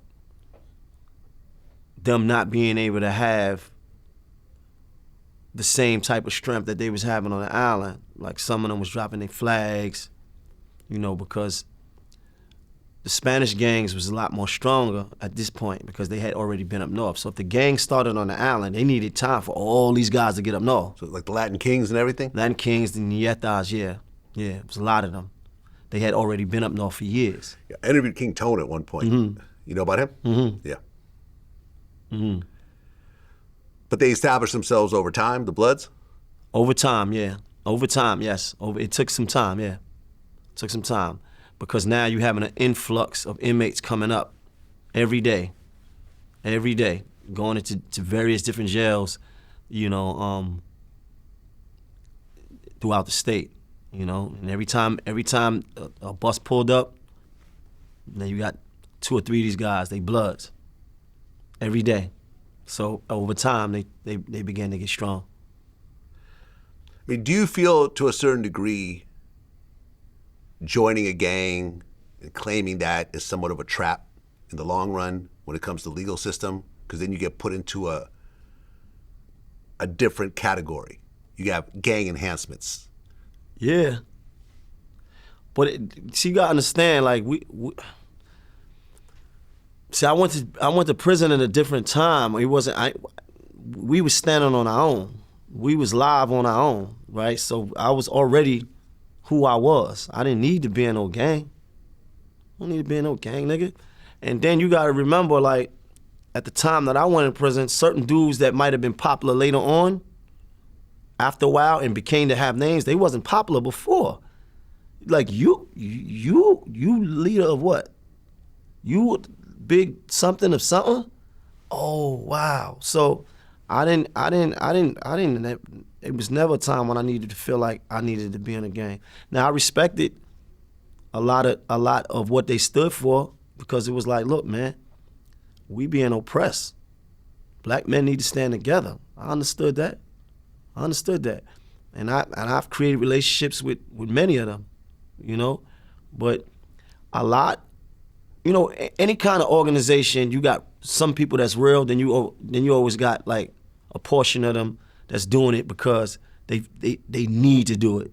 You know, it's like, you know, you go to jail, you become Muslim because you don't want to get into no shit. It's a safety situation. It's a safety, yeah. So you just riding with the motion. I remember one of the things that have always stood out to me was when I interviewed BG Knockout, right, who was a Crip. And one day, while in prison, he said, "Do I love my gang more than I love my family? Because my gang is separating me from my family. I keep going back to jail because I'm gang banging." And he said, "No, I do not." The thing that I try to, the thing that bothered me about my own situation was like, yo, I had to question like if I loved my kids and my family, because like, why would I leave them to come to a place like this, you know? And that's the thing that I try to talk to my young homies who are still in there. It's like, you watching your kids just grow up without you, you know what I'm saying? And what if somebody did attack your daughter or some shit and you can't do nothing about it because you were so loyal to something else, you know what I mean? It's like, people got to snap out of it, man. But their culture is different though. They grew up Crip in blood. Like, they come from a line of family members that was either Crip or blood or this set or that set. I'm looking, at the time we was looking at, I was in disbelief. I'm like, you got Bloods in New York? Yeah. What? Like, I couldn't understand, like, why Bloods? So, which is a Cali thing. Right, it was Cali. Like, I'm from Brooklyn, my nigga. Like, we ain't Blood. Like, you know, but it became a thing. It became a thing. You couldn't stop it. It was an epidemic. You think hip hop is what kind of romanticized it? Or was it the movies like Colors? No, Colors was about LA. Right, but it was Crips and Bloods on the big screen for the first time ever. Right. Think about that. Do you think Colors influenced the rise of the gangs here? It's hard to say. Like, for example, I don't know, 'cause I was in the 80s. See, I lived in Northern California, right? I lived in the Bay. So it's no Crips and Bloods. There's no Crips. Even to this day, there's really no Crips and Bloods. The Bay has always been like, it's not our thing. It's not our thing. We have our neighborhoods. We got Hunters Point. We got Sunnydale Projects, where my ex, was from. So I got to really see that firsthand and so forth. Like, they've always been like, this is an LA thing. It's not our thing. And they've always rejected it. But you go pretty much to any other state, and it's all Crips and Bloods. In fact, if you go up north, if you go to Sacramento, hour and a half away, like the Mozzies of the world and so forth, they got Bloods and Crips and everything else like that. I was curious back then. Like, I remember asking questions like back then, like, it's really Bloods and out here? Like, so you mean it came from California? Because I was like totally ignorant to the whole situation. Like, I had just did a year in the box, so I don't know nothing. I'm like, you tell me, so Bloods came to New York and now they locked up and now they like, nah, it ain't like that. They started it on the island, and it's up north now. But I understood why when they broke it down to me why, because at the time it was a lot of racial back and forth going on, The Latino gangs was definitely strong. C95, it was a jungle back then. So, some brothers got together and it was like, yo, we need to form some unity. So, from my understanding, and I don't know much, because niggas would be taking my words later on and be like, yo, you said this, you don't even know what the fuck you're talking about. From my understanding, it was created out of that in 93. I want to even say C95, maybe. Maybe C95, North Facility, one of them. And it was something that was needed at the time. I mean, Crips and Bloods in California were formed out of protecting communities and, oppression by racist white people and other races and everything else like that. But over time, it formed into criminal organizations.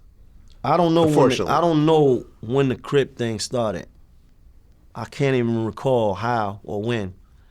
It was just a blood thing from what I remember. I don't know when that changed and when it started becoming Crips too, or even how. Well, yeah. I mean, for example, when I interviewed Quando Rondo Right. in Savannah, Georgia, Right. what they were accusing him of is being a rolling 60s Crip. Yeah. Right. So not just Crips, but specific sets Right. He not even from certain right. regions Right. of LA. Right. Shout out to Big U and them. Literally based on certain street names located in California are now All over. 1,800 miles away in a totally different state, and you got these groups of people that are now claiming a street that's thousands of miles away from them, which to me is kind of wild. And, you know, after the whole Lil Pop situation, we got killed, you know, and we talked about this on camera, how Quando basically threw his flag down and said, I'm not part of this anymore. He talked about how, you know, Tukey Williams did the same thing at one point. And other notable people. Right, you know, right. I mean, Larry Hoover denounced being a gangster disciple. That's what he is, right? Right, right. Yeah.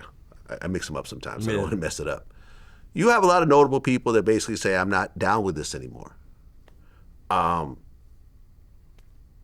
people are going to say what they're going to say, but it's always been interesting to me how these things have spread. And colors is one thing, but I think hip hop, I think, is the single biggest reason. When you have Lil Wayne from New Orleans and Birdman are now claiming blood, and Birdman got a star tattoo on his head. Is it that they're following what's already out there in the street? Or because they didn't start it? So are they being influenced by what they see? It's hard to say because, you know, Birdman's brother, Terrence Gangster Williams, is a regular on my show. And he even said, you know, this is someone who's got 40 bodies, right? He admitted to killing 40 people. He was involved in 40 murders. What else? Didn't they say he was working? I don't know He much of his story. cooperated. He was telling on niggas while he was in jail? He cooperated on his dead friends. No, but what about the people that was locked up? No. No, that's not true. We went through all that. I didn't see any evidence of that. People try to say this and that, but we looked at the paperwork, and the paperwork doesn't seem to match up from my point of view. But he told on a bunch of people that, you know, the Hot Boys, the hip-hop group was based on the Hot Boys, the street crew, which he was one of the core members of. He's the only living person out of that crew. Everyone else has gotten killed.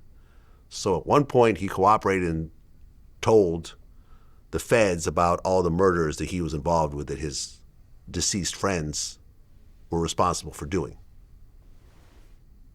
What's crazy also is that part of the cooperation required him to actually meet with the family of the victims face to face. I remember there was this one part of the story where he said, I think like the parents of one of the people that he was involved in killing asked if their son suffered.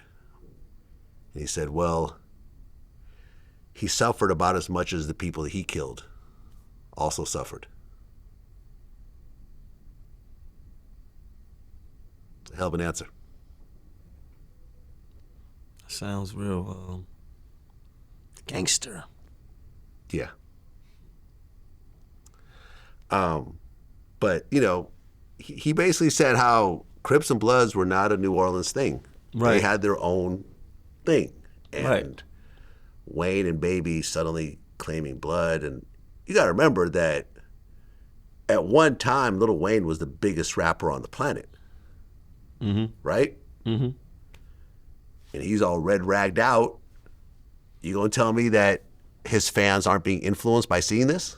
Saying, well, here's a guy now from LA, he's claiming blood. Well, You I'm in Missouri, why not? You may have a point. I don't know. I don't know. Maybe the influence you know, young kids to, you know, I don't know. Look at Snoop. Right. Would you say that Snoop is internationally the biggest rapper alive right now? Yeah. I mean, yeah, to Worldwide. some degree, he's probably one of the most famous rappers ever, Ever. if not the most famous.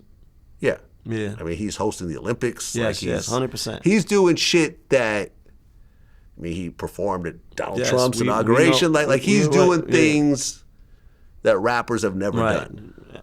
That's a fact. And he's still crippin'.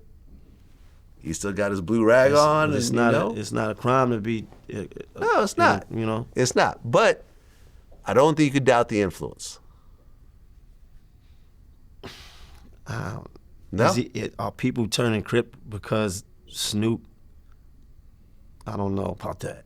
And then you got to also factor in how people grow up. You are a product of your environment. He come from that. This is his world, you know. So he came in the game that way.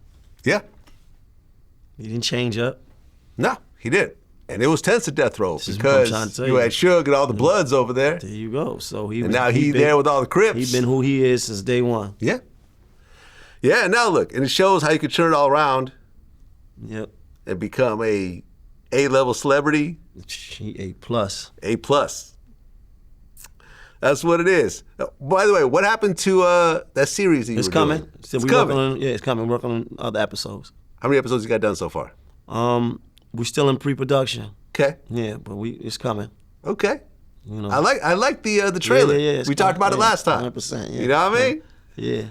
Well, Maino, man, always a pleasure. Me and you go back God. before VladTV. And we were talking about this before the interview, how we sort of met during the transition of the DVD era right. to the internet era. That's right. I actually filmed our first interview That's right. before VladTV when I was doing DVDs. Mm-hmm.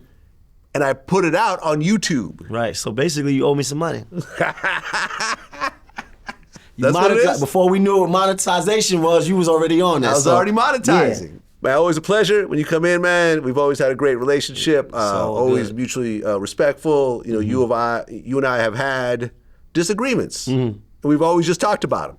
So There's good. never been any yelling, it's what men do, posturing, man. Right, you know. right. And you know, I've always felt like from day one there's been that mutual respect, and that never went away. And now this is, let me see, 2007 to 2025. I still say that was 2006, though. Okay, bro. so let's say 2006. So that's 19 years. Yeah. We're coming up on 2 decades. You know, Still look here. at us, man. I'm still You know, here, we baby. still fly. You know, we're still doing our thing. We still have fans. We're still making money, taking care of our families. That's all that matters. Think about how many people haven't here. made it to this point. I How know. many people? And this is what I'm saying. Sometimes you got to sit back and then, Yeah. you know, and there's been so appreciate. many rappers that I thought was just dope. Right. that ultimately just had to hang Right. it up and go Right. get their 9 to 5s Right, along right. the way. Yeah, you I'm not go. going to say who because they'll start DMing me about my interviews. This is what happens. You know, I'm always worried to mention Nah, certain don't do rappers' that. names Yeah, because don't do they'll it. be like, yo, Yeah, don't do what's it. good? Don't do it. But, you know, I feel you and I are a rare breed in this game because this is not a game that's designed for longevity. right. You know what I mean? It's so to be designed able to stay around is to stay around and it's to an art. reinvent ourselves. That's a fact. You know, Yeah. I started out as a DJ, then I became a mixtape DJ, then I started doing DVDs and interviews, and that finally stuck. You know, you came out dissing everybody Yeah, as a fucking maniac. as a lunatic. Con. You know, and you know, but one thing I've noticed about you though is that like, no matter what you did, I would never see you crash out. Nah. You see what I'm saying? I always felt like you always knew the limits Right. of how to push it. You know what I mean? You never, and I've had like, look, like, I like Lil Reese. Right. He's back in jail right now for 5 years. I interviewed him. Like, you know, I would DM him and be like, bro, you got to calm down. Like you're a legend right now just from being on that one song with Chief Keef. Like you'll always be a legend just because of that. Like all this extra shit is gonna get you caught up. And now he's doing 5 years. You know? so many of us have gone. Yeah, it could have went so many different ways, man. That's why you gotta appreciate the opportunities and you gotta appreciate the fact that we still here. Yep. Still here. Still here. Still here, Vlad. That's what it is. Till next time. Yeah. Peace.